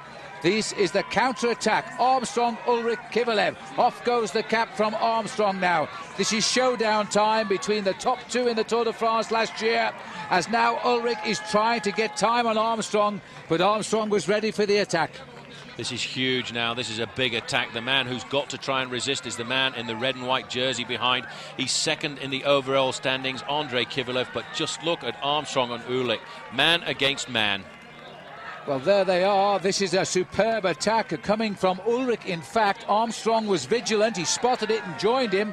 But the interesting move is Andrei Kovalev. Remember that this is the man second in the classification, expected to crack in the mountains, where Armstrong is supposed to move into the yellow jersey, and Kovalev trying to hold them, although he's having a problem. It is so difficult to stay onto the tail of two of the strongest men in the sport of international cycling. Jan Ullrich today wanted to try and blow this race apart, but he hasn't at all caught by surprise Lance Armstrong. Armstrong sitting on the wheel of the German. Ullrich will feel quite confident today, Phil, because the last time the race came through the Pyrenees like this, he was riding to himself into the yellow jersey. Another problem at the back of the main field, and in fact we're hearing that the yellow jersey of Francois Simon is in serious difficulty at the back of that pack. Yes, Francois Simon has been dropped from the main field now, so he's 11 minutes in hand over Kovalev, who's ahead of him and just been dropped by the two leaders. He's got 13 minutes on Armstrong, so he's got to get to the top. 11 minutes quicker than Kovalev, 13, or not lose 13 minutes to Armstrong on the climb to keep his yellow for at least one more day. But it looks as though these two riders steadily climbing up once again in the next couple of days to the top two in the Tour de France.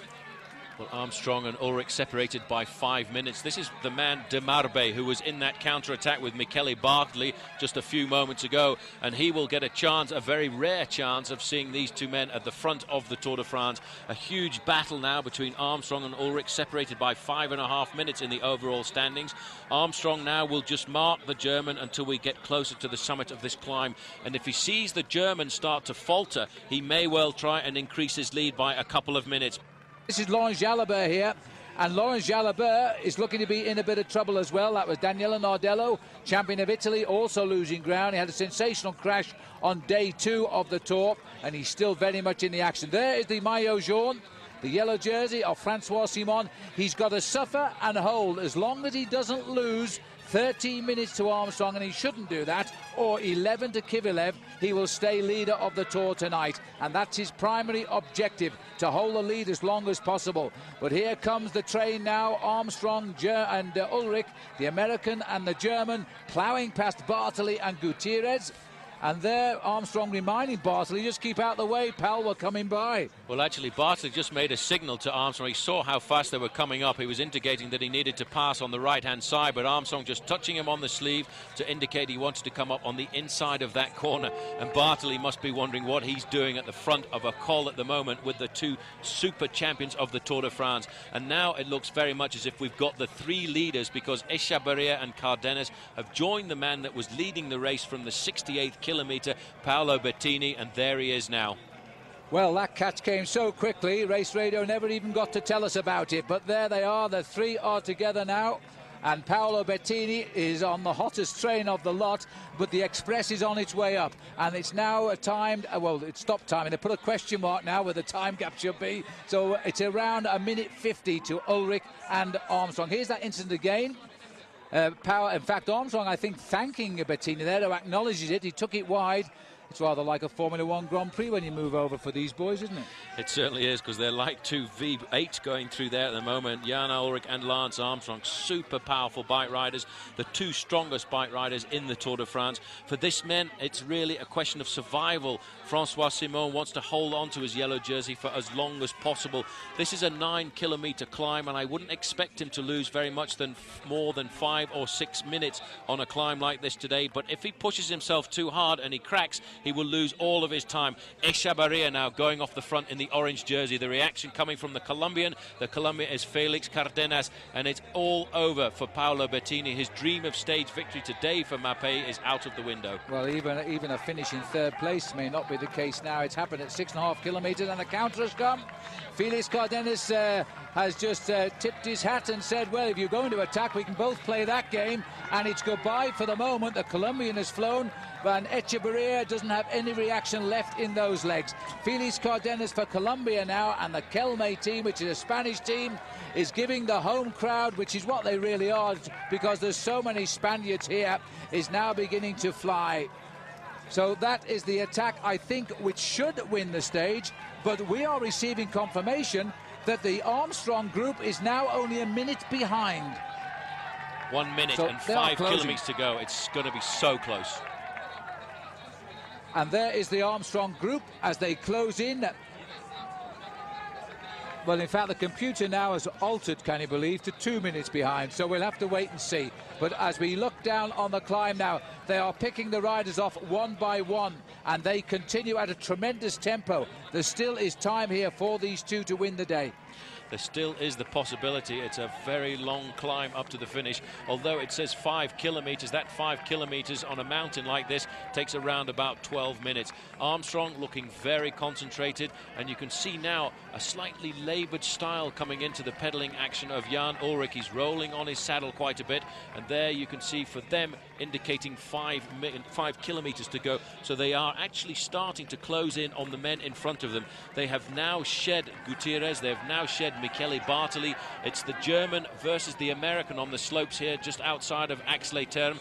Only 2 riders in front of them right now, Cardenas and Echevarria. Bettini is very shortly going to come into sight of these 2 men.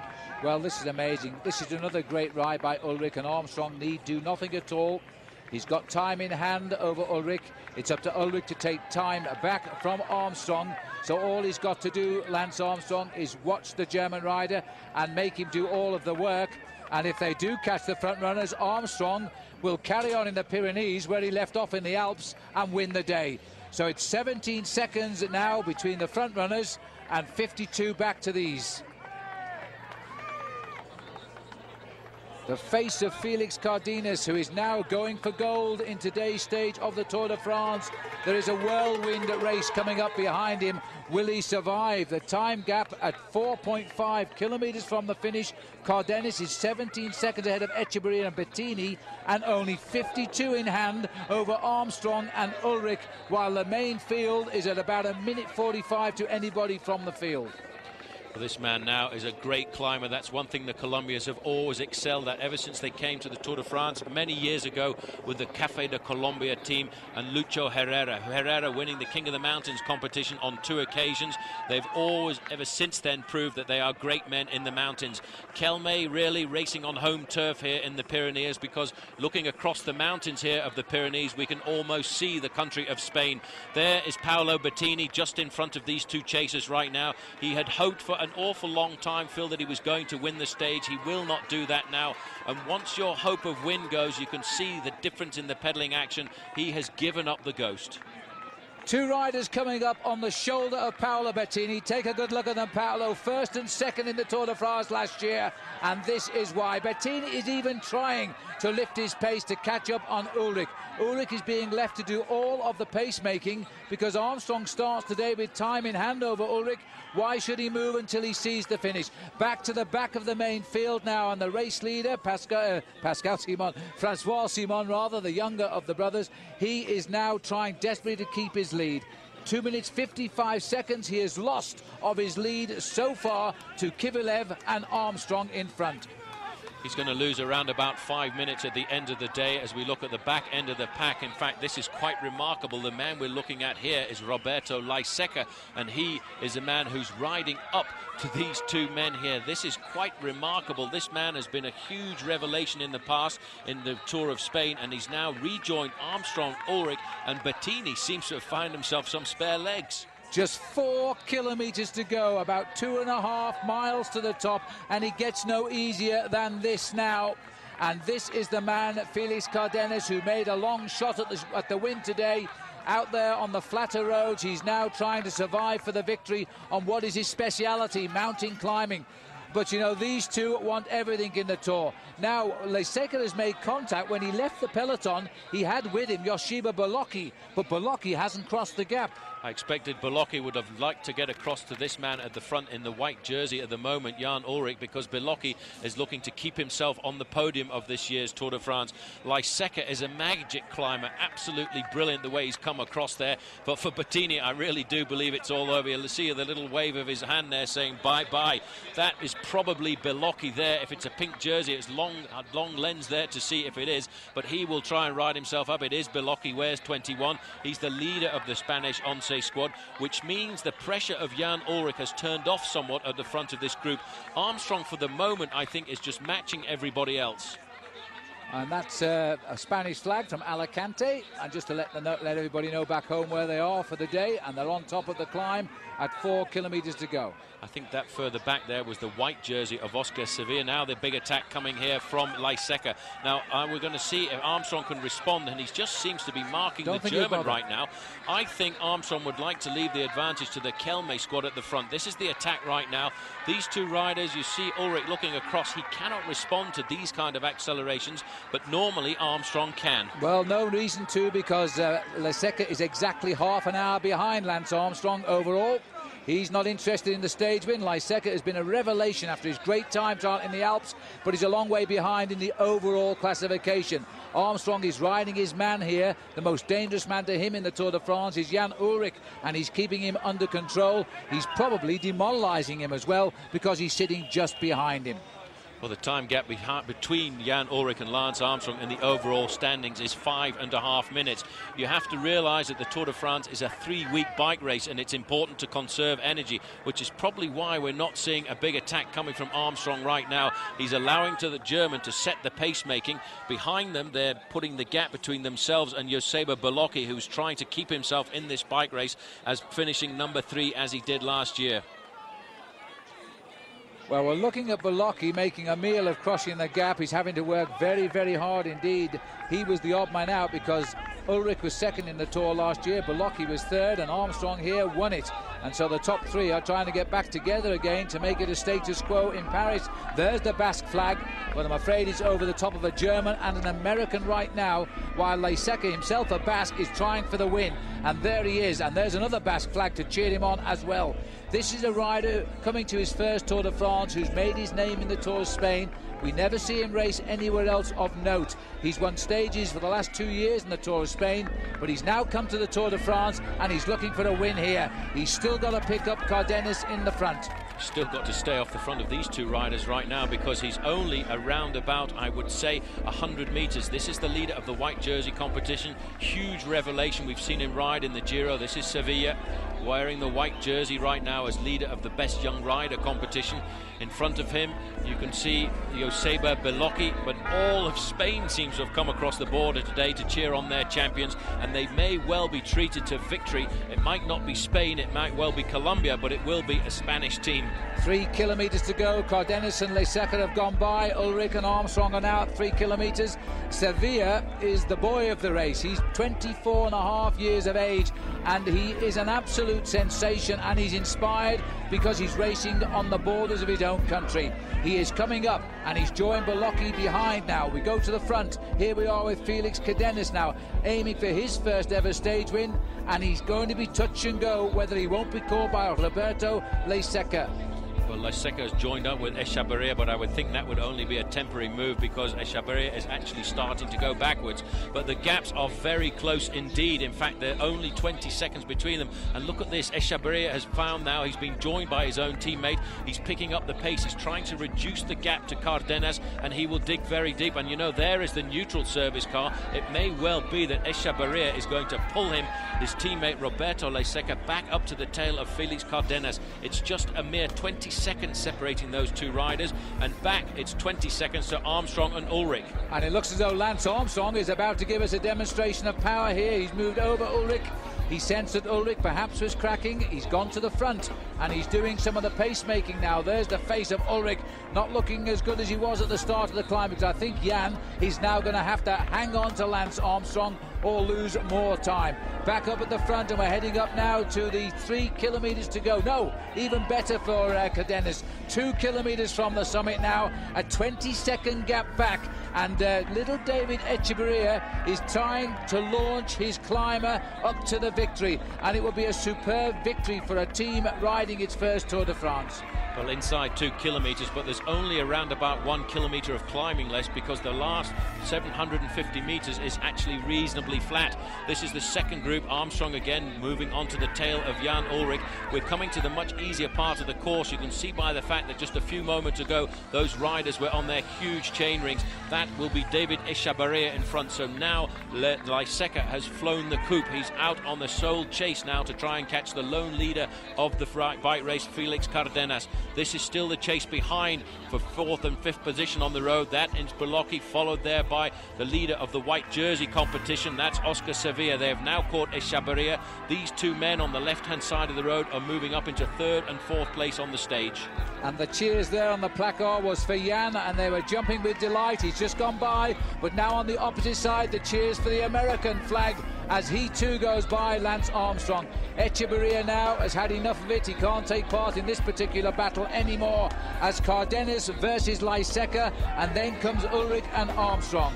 I think Armstrong's accelerated a bit at the back as we concentrate here on the face of Felix Cardenas. He's being chased at 20 seconds by Roberto Laiseca, and he will have to dig very, very deep here. The two chasers now, number 11 and number 1, Armstrong and Ullrich, still locked together in battle. They are very evenly matched on the slopes of this climb at the moment, but I think that's because Armstrong is just controlling the German for the moment. He started the day 5.5 minutes ahead of Jan Ullrich in the overall classification, and he will find that a very comfortable lead.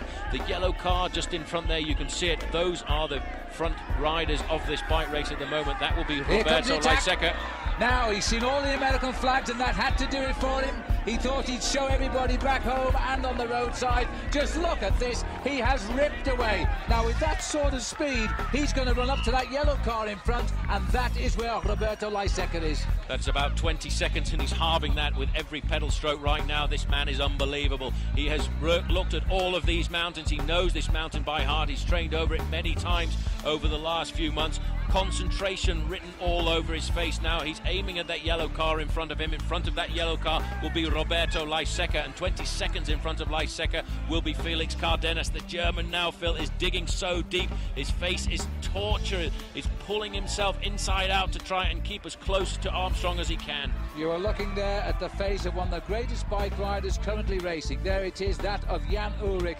We've never ever seen that face twisted like that throughout his cycling career, which began in 1993 with a World Amateur Road Race title, and last year he ripped them all apart in the Sydney Olympic Games to take the gold medal. And now we're looking here at Lance Armstrong with 1 kilometre to go, about to hunt down the rider in 2nd place. It'll be too late to catch Cardenas, Colombia, and here he is going to get the stage win. He is heading now towards a 1 kilometre, that's it. He will now continue, hopefully, to victory. He deserves that much out of today's stage of the Tour de France. But Roberto Laiseca better not look over his shoulder, because Armstrong is flying at him. He's absolutely ripping up that mountain. This man, I hope, now will survive, because we're over the crest of that climb and it's fairly flat now down towards the finish line. He should get there in about 45 seconds for the moment, but he will have Lance Armstrong hammering down upon him, and it will be almost a replay of the stage to Otakam last year, where a rider from Kelme took the stage. On that occasion it was Ochoa, and Armstrong came up and finished 2nd, but put huge time between himself and all of his riders. 400 metres to the finish line for the leader, and it's going to be a great win for Kelme. Colombia have found themselves a new star. He only turned professional last year, a little bit late in turning professional. He's only ever won 2 races, a stage of a race in France and a stage of the Tour of Spain. Now he can tick off race victory number 3, and what a victory, the stage win on the first Pyrenean mountain stage of the Tour de France. He's almost looking around now. There's the flag of Colombia flying as he comes into the home straight after 5 hours in the mountains today. This is a remarkable win for this man. He had to do it the hard way by breaking away early on, and he's going to give us a very unusual 2 absolute. Don't fall off, that would be too embarrassing. But a great win, Paul. I've never seen a victory salute like that before in my life.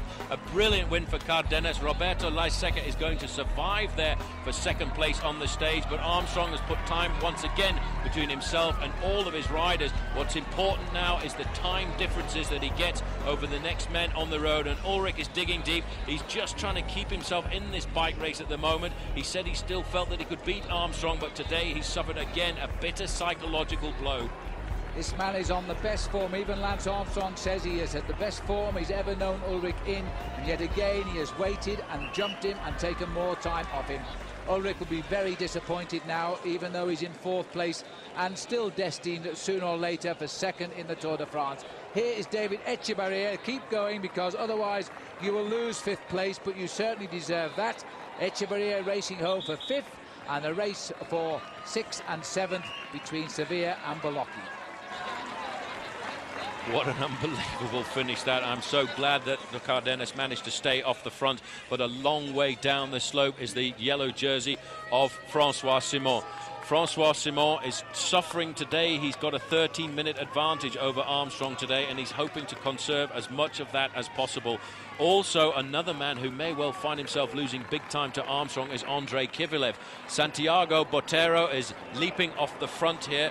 Botero is another Colombian rider. He is the leader of the Kelme squad, and here's Michael Bogard coming up here right now. We are looking for the Cofidis rider Kivilev, and he has still to come up to the finish line. Yes, which means that Lance Armstrong is gaining time on the principal players in the Tour so far. This man is now losing time with every pedal left, but he can suffer and still keep yellow tonight. Francois Simon should not lose that jersey if all goes well, but you don't know how much time that Armstrong has taken away with that magical climb of such speed. He has 13 minutes and 7 seconds in hand over Armstrong at the start of the day. The clock is now counting. It's 2 minutes since Armstrong crossed the line, so he's only got 11 minutes now. And Kivilev too. Has Kivilev come in yet, Paul? I haven't seen Kivilev yet. That is Bobby Julich further down the mountain, though. It's a real tough ride for the yellow jersey, Francois Simon. He's hoping to conserve as much time as possible, and I would think on this climb today, Phil, he's going to lose between 5 and 6 minutes, but he's coming pretty close to the finish line. He has done the ride of his life on this climb. He's a kilometre to go to the finish, and that's going to take him a couple of minutes right now. So Simon will find himself today losing pretty much close to 4.5 minutes. So he's not going to get a yellow jersey out of this year's Tour de France, as we expected when he got so close to it. But that's the way it goes. He'll come back. It's only his second Tour de France. Well, it's been a huge day in the mountains today. A lot of riders losing serious time once again to Lance Armstrong, proving that he is the toughest bike rider in this event. That is Atienza coming in there. We're still waiting to see if we can get a glimpse of the man who thought he was going to get the yellow jersey in the Pyrenees, Andrei Kivilev. As we now check out another group finishing here, over 3 minutes has ticked by at the finishing line. And remember, the Maillot Jaune is losing time at the moment, and still a group arrives without Andrei Kivilev in it, which is turning out to be something of a surprise. He hurt himself on that climb at the beginning. 3 minutes 40 passing by, a Cofidis rider finishing here, looks like Cuesta, but there is no Kivilev, so he too is losing time. In fact, it was David Moncoutier who just came tacked onto the back. He was one of the early attackers today. It looks as though Kivilev, Paul, having going with that group. Here's the yellow jersey. He'll be the race leader. As he comes up, he'll keep his yellow jersey, but he's conceding around about 4 minutes of his lead to Lance Armstrong. Bobby Julich on the right in the green as well. So it looks as though it'll be about 9 minutes now. Armstrong will be behind Francois Simon. So another day for Francois Simon in the yellow jersey with slight underarm staining. But although the placings hadn't changed, the narrowing time gaps now had an air of real inevitability about them.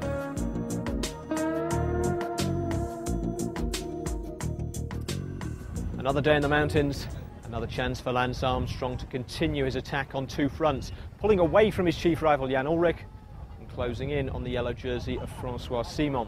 Now, at 194 kilometres with 5 major climbs, including the finish here at Saint-Lary-Soulan, stage 13 was easily the hardest of the entire tour, and as such, best day for Lance to make his decisive move. The American, though, also had personal motivation for wanting to do well. One of the Tour's saddest landmarks, the monument to Armstrong's teammate Fabio Casartelli, who died in a crash descending the Col du d'Aspet in 1995. That col was the first climb of the day, and while Armstrong never looks less than purposeful, it was perhaps tempting to read some added resolve into his demeanour on this stage. So 6 kilometres to climb of the Portillon. The breakaway starting at 27 kilometres today, as we see riders here launching their attacks now from the head of the peloton, which is just on 10 minutes behind Laurent Jalabert. As Kelme launched, the man who won the stage yesterday, the CARDENAS, and the other rider with him, Pascal Rodriguez of Banesto, and this man here is Montgomery, the Swiss rider on the Française de Jeu team. Let me just quickly recap for you the 9 riders who escaped at 27 kilometres: Alexander Vinokourov, Fabio Baldato, Steve Vermeaux, Thomas Brogina, Alberto Lopez de Muniain, Laurent Jalabert, Laurent Roux, the leader of the King of the Mountains, Antonio Taula and Xavier Yon. First time Yon has been in the break. As we look here now at Stuart O'Grady having a bit of trouble at the back of the field. Zabel, by the way, his main rival for that green jersey, has already been dropped today. We got to the Col du d'Aspet after 73 kilometres, where Roux, the leader of the King of the Mountains, went over first, ahead of Jalabert, Lopez de Muniain and Vinokourov. The peloton were timed at 5.5 minutes. On to the Col de Monte, that climb where 40 years ago Lewis O'Carnier lost his chance of beating Eddy Merckx in the Tour de France when in a terrible storm he crashed out of the race wearing the yellow jersey. On the Col de Monte then, Jalabert went over there, and 7.25 minutes ahead of the peloton. He was on his own. He was on his own when we raced into Spain for a few kilometres, and he's on his own now as we climb up the Col du Portillon. And if he keeps scoring points, he could be the leader of the King of the Mountains by the time we get to the Plat d'Aix today. And there he is, Paul, taking a lot of risk here, because this is such a hard last 69 kilometres. That's how far he's got to ride. Big gamble. It is very hot. It is a beautiful day. There are massive people around. I don't think I've known a more popular Tour de France for years. An awful lot of Spanish supporters, and especially the Basque contingency on the final climb here of the day. Really remarkable, the number of people that have turned up. In fact, actually last night, driving by the motorway turnoff to come down here, there was a traffic jam which was being monitored by the local orders of the police, who were trying to make sure there were no accidents. So many cars were turning off the motorway at this point. Laurent Jalabert at the moment, Phil, in fact, extending his lead over the main field. This is a small counter-attack leaving the front of the main field at the moment. Sven Montgomery, followed by yesterday's winner, Cardenas, who won his stage on the Colombia's national holiday, and a great move by him, making that the 10th victory of a Colombian rider in the Tour de France since they started coming with men like Lucho Herrera and Fabio Parra many years ago with the Café de Colombia team, and since then the Colombians have really integrated into the European teams. There's the twist and turn to the Col du Portillon. We've been into Spain briefly today for about 10 kilometres, and Jalabert leading the race to there by quite a few minutes. The breakaway is spread all over the mountain. All 9 riders are still ahead of the peloton, but now we've got Vinokourov, who chased for a long time to try and catch up with Jalabert. Significantly, they're lying 17th. This is Garzelli on the attack here. Significantly between 17th and 18th overall, Jalabert and Vinokourov, separated by just 20 seconds on the classification. So Jalabert leading Vinokourov by 3 minutes now, who's been joined by Steve Vermeaux. The rest of the breakaway has regrouped. Baldato, Brogina, Lopez de Muniain, Roux, Tola and Jan have all got back together, and they're 4.5 minutes back. And then we have Garzelli here, who's now chasing in company with Montgomery, Cardenas and Pascual Lorente, who are just ahead of the main field.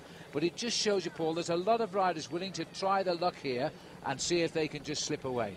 A lot of riders are reasonably close to a podium position right now, which is why there's going to be a huge battle on this stage, because today's stage will decide the top 5 or 6 places. I'm certain of that. Armstrong completely surrounded today by his men. They are riding superbly. He'd said before the start of the Pyrenees that he expected these men to work well for him on the mountain stages. But a lot of riders want to attack today. This looks like Botero coming out of the front right now, a very tough Colombian rider. He was the King of the Mountains last year and a man who launched several very long breakaways. Everybody wants to attack Armstrong today because they know this is maybe the last chance. So looking here at the winner yesterday, and what a great rider he was yesterday as he got his first stage win in his first Tour de France. Very, very nice piece of riding. Although, I'm sorry, this is Botero who's come into our picture now, the other Kelme rider. He's actually the team captain of the Kelme team, Santiago Botero, and the king of the mountains last year, so he's in his playground now for sure. It's a very good move by Kelme because they've already got one man just up the road, and the idea now is to leapfrog Botero up there, and he will then have the assistance of his Colombian teammate Cardenas, the winner of the stage just yesterday. Now they're up to Garzelli at the moment. Garzelli is looking for the big breakaway today. He started the day in 13th place in the overall standings, and he would like to climb up into the top 5 at the end of today when this stage turns itself completely upside down. From the helicopter, the finest seat in the house on a beautiful day in the Pyrenees. We're looking down on the peloton there. And just going away from the peloton, Santiago Botero, last year's king of the mountains, trying to get a little bit of action. This is the rear of the race now. This is what it's like at the back of the bunch on the Col du Portillon. The world champion, Roman Weinstein's not enjoying the race at all this year, slipping away from the back of the field. Stuart O'Grady of Australia has been detached. So too, a while back now, has Erik Zabel, as all of the riders start to feel the pain of the day. And this is the easier climbs of the day. We've still to climb the Col de Peyresourde, which is high above Luchon. Then we've got the not insignificant climb through the valley, the Lorraine Valley, and then we come onto the Brute at the end, which is the climb to Pla d'Adet. And this is a climb not used until recent years of the Tour de France. We've only climbed it 7 times. As again we see the man who turned out to be the star of the time trial and of yesterday's stage, Lyseca, putting in a move again. This man is turning out to be something of a star of this year's Tour.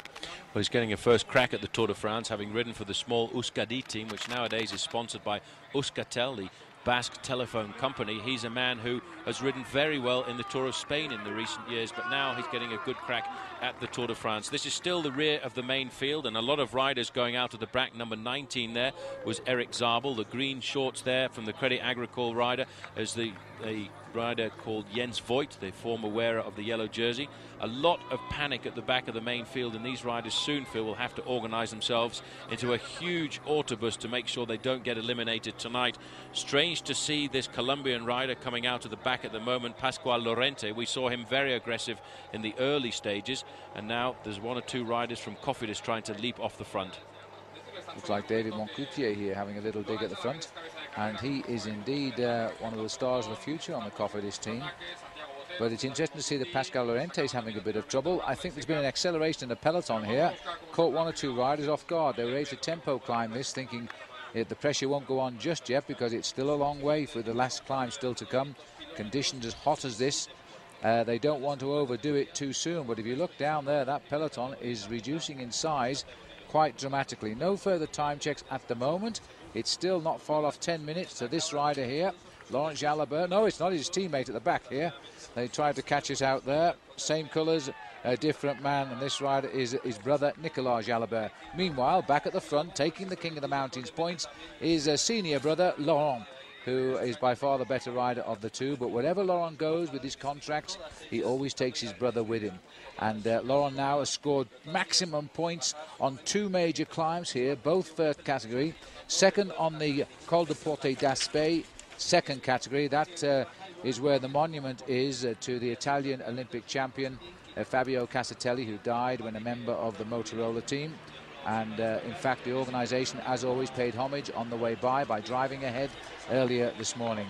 So 51 points the difference between Laurent Roux, the leader, and indeed Laurent Jalabert. But he's closing in now. Keeps scoring like this, he might get what I think is his prime ambition this year, and that is to be King of the Mountains of the Tour de France. First chance, Paul, to see the US Postal Boys close up, riding at the front. Always riding like they've got the leader of the race on their team already. They've assumed, I think, for the last couple of days they have the leader of the Tour de France. Although Lance Armstrong doesn't yet have the yellow jersey on his shoulders, he's brought all of his Spanish-speaking riders to the front. There is his arch rival, Jan Ullrich, and he will expect Ullrich to try and challenge all the way up to Paris, because as Armstrong said, he feels that this man is a very talented bike rider. He's very aggressive, and he's coming to this Tour de France with the best form he's had in recent years. And Armstrong, in the back of his mind, is somewhat worried about having a bad day. We saw that before, and if that happens, he could find himself losing a few minutes. A man having a bad day at the moment, Axel Merckx, wears 194. I expected to see Axel much closer to the front. The descent of the Col du Portillon, 127 kilometres into the race today, and the man in the lead still is Laurent Jalabert. Now, he won't take too many risks going down here, as you can see. Still 67 kilometres to go to the finish, but he's over the top of the Portillon. Absolutely fabulous bike rider, Laurent Jalabert. He dominated the Tour of Spain once, leading it up from the start to finish, and he even allowed other riders to win stages because he didn't want to be seen to be as the man in total domination of a race in Spain. Well, Jalabert actually has a good chance of succeeding in his breakaway today. More than a stage on the flat. If you break away on a big mountain stage and you're a strong rider, the only place that you will actually lose time is on the ascent. And Jalabert, for the moment, is not losing any time there at all. A descender like Jalabert will not concede any time at all on these kind of descents. He's a very acrobatic bike rider. He knows how to go around these corners. Formerly, in the early part of his career, he was renowned as a bunch sprinter, and that agility is something that's followed him throughout his career. And that way, the men behind Phil will not eat into his advantage one little bit. He has to, on the descents, though, keep himself topped up with energy, keep eating and drinking, because there's something that you cannot do on the long uphill ascents here in the Pyrenees. And these Pyrenean climbs and descents, as you can see, are very rough. The surface is hard, and it's also the kind of surface that in the shadows like this, it's very easy to find a big patch of gravel and find yourself very smartly getting thrown to the ground. Well, what a beautiful day it is here. There are thousands of people on their bikes riding over from Spain and riding the nearby climbs as well. The Col d'Aspan, which is a climb we will use tomorrow, is very close to the finish today. Many cyclists enjoying a little brief ride up there before they freewheel down to watch the race pass by, heading off the Péresaude, which is the sister col on the other side of the valley road. But then they turn left and head for the Pla d'Adet in Saint-Lary. This is what we expect the weather to be like in the Pyrenees, but it is very rarely like this.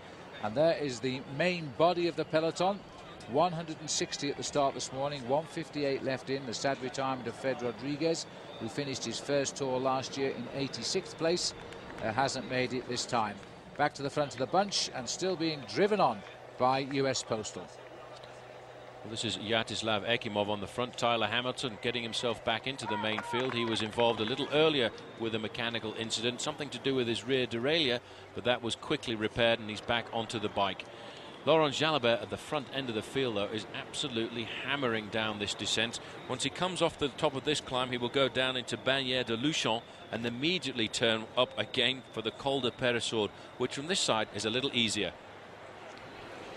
Settling down to his time trial position. Remember, we're looking at a former world time trial champion.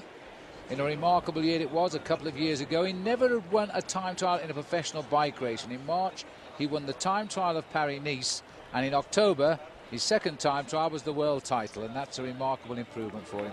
Very similar, the progression of Laurent Jalabert's career, to that of Sean Kelly. Sean Kelly started his career off as a superb bunch sprinter, and as he got older he got stronger, and as he got stronger he was able to ride good time trials. We saw Kelly win some magnificent time trials in races around the world, especially in Paris-Nice, and that is almost exactly the same way that Laurent Jalabert's career has developed.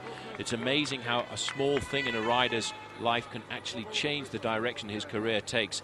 In this group now we can see a man whose career has taken a definite turn for the better this year in the Tour de France, the yellow jersey on the shoulders of Francois Simon, but he must certainly, Phil, today see the writing on the wall, because as we get closer to the finish this man will fatigue. He's not a great climber, and I'm so impressed with the way he's ridden so far in the defense of that yellow jersey. But huge pressure on the front of the main field right now by US Postal Service. They want to blow the race apart today. They've still got a very good complement of riders. Tyler Hamilton, after that earlier mechanical incident, is back up into second place. Yaroslav Ekimov seems to have recovered over the last couple of days as well. Armstrong just sitting at the back end of his group here, piloting them on the early slopes of the climb. He looks so relaxed today. A huge game of poker on the first Alpine day when we saw him sitting at the back end of the main field, and everybody bar none, I think, in this commentary position here thought that Armstrong was having a hard day, and he came up trumps at the end of the day and blew everybody apart on the climb up to Alpe d'Huez. Looks to be no more than 50 riders left in the sharp end of the peloton now, as the riders just being, the strong boys are riding what they call a tempo pace, and the others that can't match are simply falling back, settling into what they would call the autobus, where they gather together for protection against the elimination time of the day, because there is a race rule more than 20% of the field cannot be eliminated on any one day. So they count everybody around them and say, right boys, we're safe, and they just ride to the finish as best they can. Now we're looking back with Laurent Jalabert descending rapidly, almost completed his descent now of the Col de Portillon, which stands at 1,320 meters, and then he just raced through the valley, and then he'll kick up around the back of Luchon and climb the Col de Peyresourde. And that would be the third to last climb of the day. But by my calculation now, he has the lead in the King of the Mountains, which is his primary objective. He went up the first climb with Laurent Roux, the leader of the mountains. In fact, Laurent beat him. Jalabert was only second there. But once on the climb of the Col de Monte, I presume Jalabert decided he wasn't going to get the better of Roux if they went up to the climb together. So he attacked and he finished alone in the lead. Went over the Col de Monte, a minute and 5 ahead of Vinokourov, and 7 minutes 15 ahead of the group containing Roux. And since then, Roux has struggled. He's scoring minor points, but they are minor now on these first category climbs. So if he hasn't got the lead, Paul, he's jolly close to it. Well, he will still stay clear over the Col de Peyresourde, because the way Jalabert is riding right now, he is not going to weaken at all, and I can see him staying across the top of the next two climbs in first position. There's no major reaction in the main field, and I would think that reaction would come on the Col de Val-Luron from Lance Armstrong and Jan Ullrich and the big names, because they must certainly today try and distance themselves between Francois Simon and the man who currently lies second in the overall standings, Andrei Kivilev. Kivilev is just 36 seconds ahead of Lance Armstrong. I would expect him to get completely blown away today. The white jersey there is on the shoulders of the man that we think is a huge revelation of this year's Tour, Oscar Sevilla, the Kelme rider coming to the Tour de France for the first time, and just on his shoulder the smaller figure of the MAPEI rider Paolo Bettini, who was so courageous on yesterday's stage, trying to get himself the stage victory, but just losing out within 5 kilometers of the end. So over the top of the Portillon, this is the situation of Vinokourov and Vermeer have gone over 3 minutes 25 seconds back. Thomas Brogina, 4 minutes 20. Then comes Alberto Lopez de Monain and Fabio Baldato at 5 minutes 10. And then Laurent Roux and Antonio Tauler have gone over at 5 minutes 40. So Roux there has gone over in 6th place, I think. Maybe 7th. 7th place for him over the top of the climb. So these boys now are riding up towards the top of the Col de Portillon, and the gap is still considerable, but to be expected, I think, at this stage of the day. They've still got plenty of time to reduce. We saw what Armstrong was capable of yesterday when he got away in that little attack caused by Ullrich on the final climb and ripped the legs off everybody towards the top. But currently, the last time check we had to the field was 9 minutes and 50 seconds. And there won't be too many people worried about this at the moment, because the best placed rider in the lead is Laurent Jalabert, 26 minutes and 57 seconds down overall. Vinokourov is just behind him, 26 minutes and 37 seconds. He's slightly better than Jalabert at the moment. He's been away since the 27th kilometre today, Laurent Jalabert. We're now on the climb of the Col de Peyresourde, which will take us up to kilometre 150. It's a 13-kilometre ascent, and he's about a quarter of the way up just now, Laurent Jalabert, not panicking, holding his tempo and keeping a distance on the main field of nearly 10 minutes. Here is the little group containing Les Saca that got away. They're about a minute ahead of the peloton, going through Luchon now. And this rider here enjoying his tour. And we've got David Moncoutier, he's the Cofidis rider, number 17 there. And this is Pascal Rodriguez, Benesto. Well, Laurent Jalabert at the front of the race, Phil, has been leading the race for 115 kilometres so far. This is rather a dangerous move, though, with men like Stefano Garzelli in it. He's the man who last year won the Giro d'Italia. This year had to retire because of bronchitis, and he's hoping to try and make a name for himself and the MAPEI team, who have certainly not been very successful so far here on the roads of the Tour. But this is a dangerous move to allow a man like Santiago Botero, last year's King of the Mountains winner, to get into, because this is the kind of stage when the Kelme team want to try and change the look of the overall standings and put men like Jan Ullrich and Josipa Bolocki into difficulty, because Bolocki has not been as brilliant as we expected him to, and I think the other riders in Once at the moment are a lot stronger than their team leader.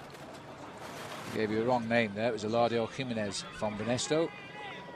They swapped places early on in the attack, and Jimenez has gone clear.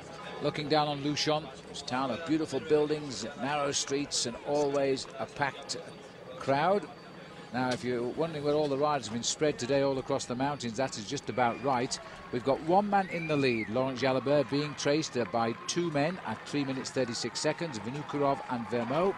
Brogina is riding on his own at the moment at 4 minutes 20.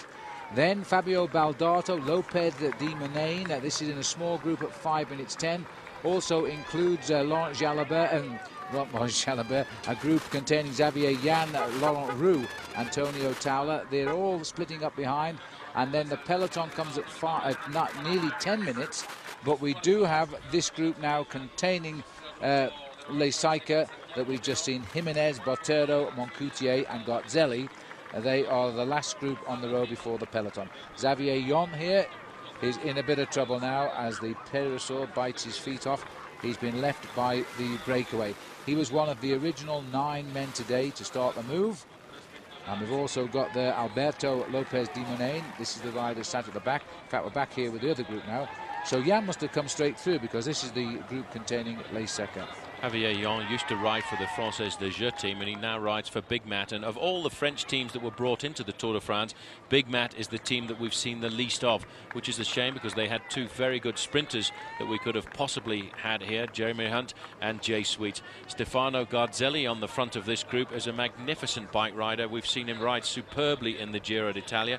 He's 28 years of age, from Varese, which is not too far away from Como in northern Italy.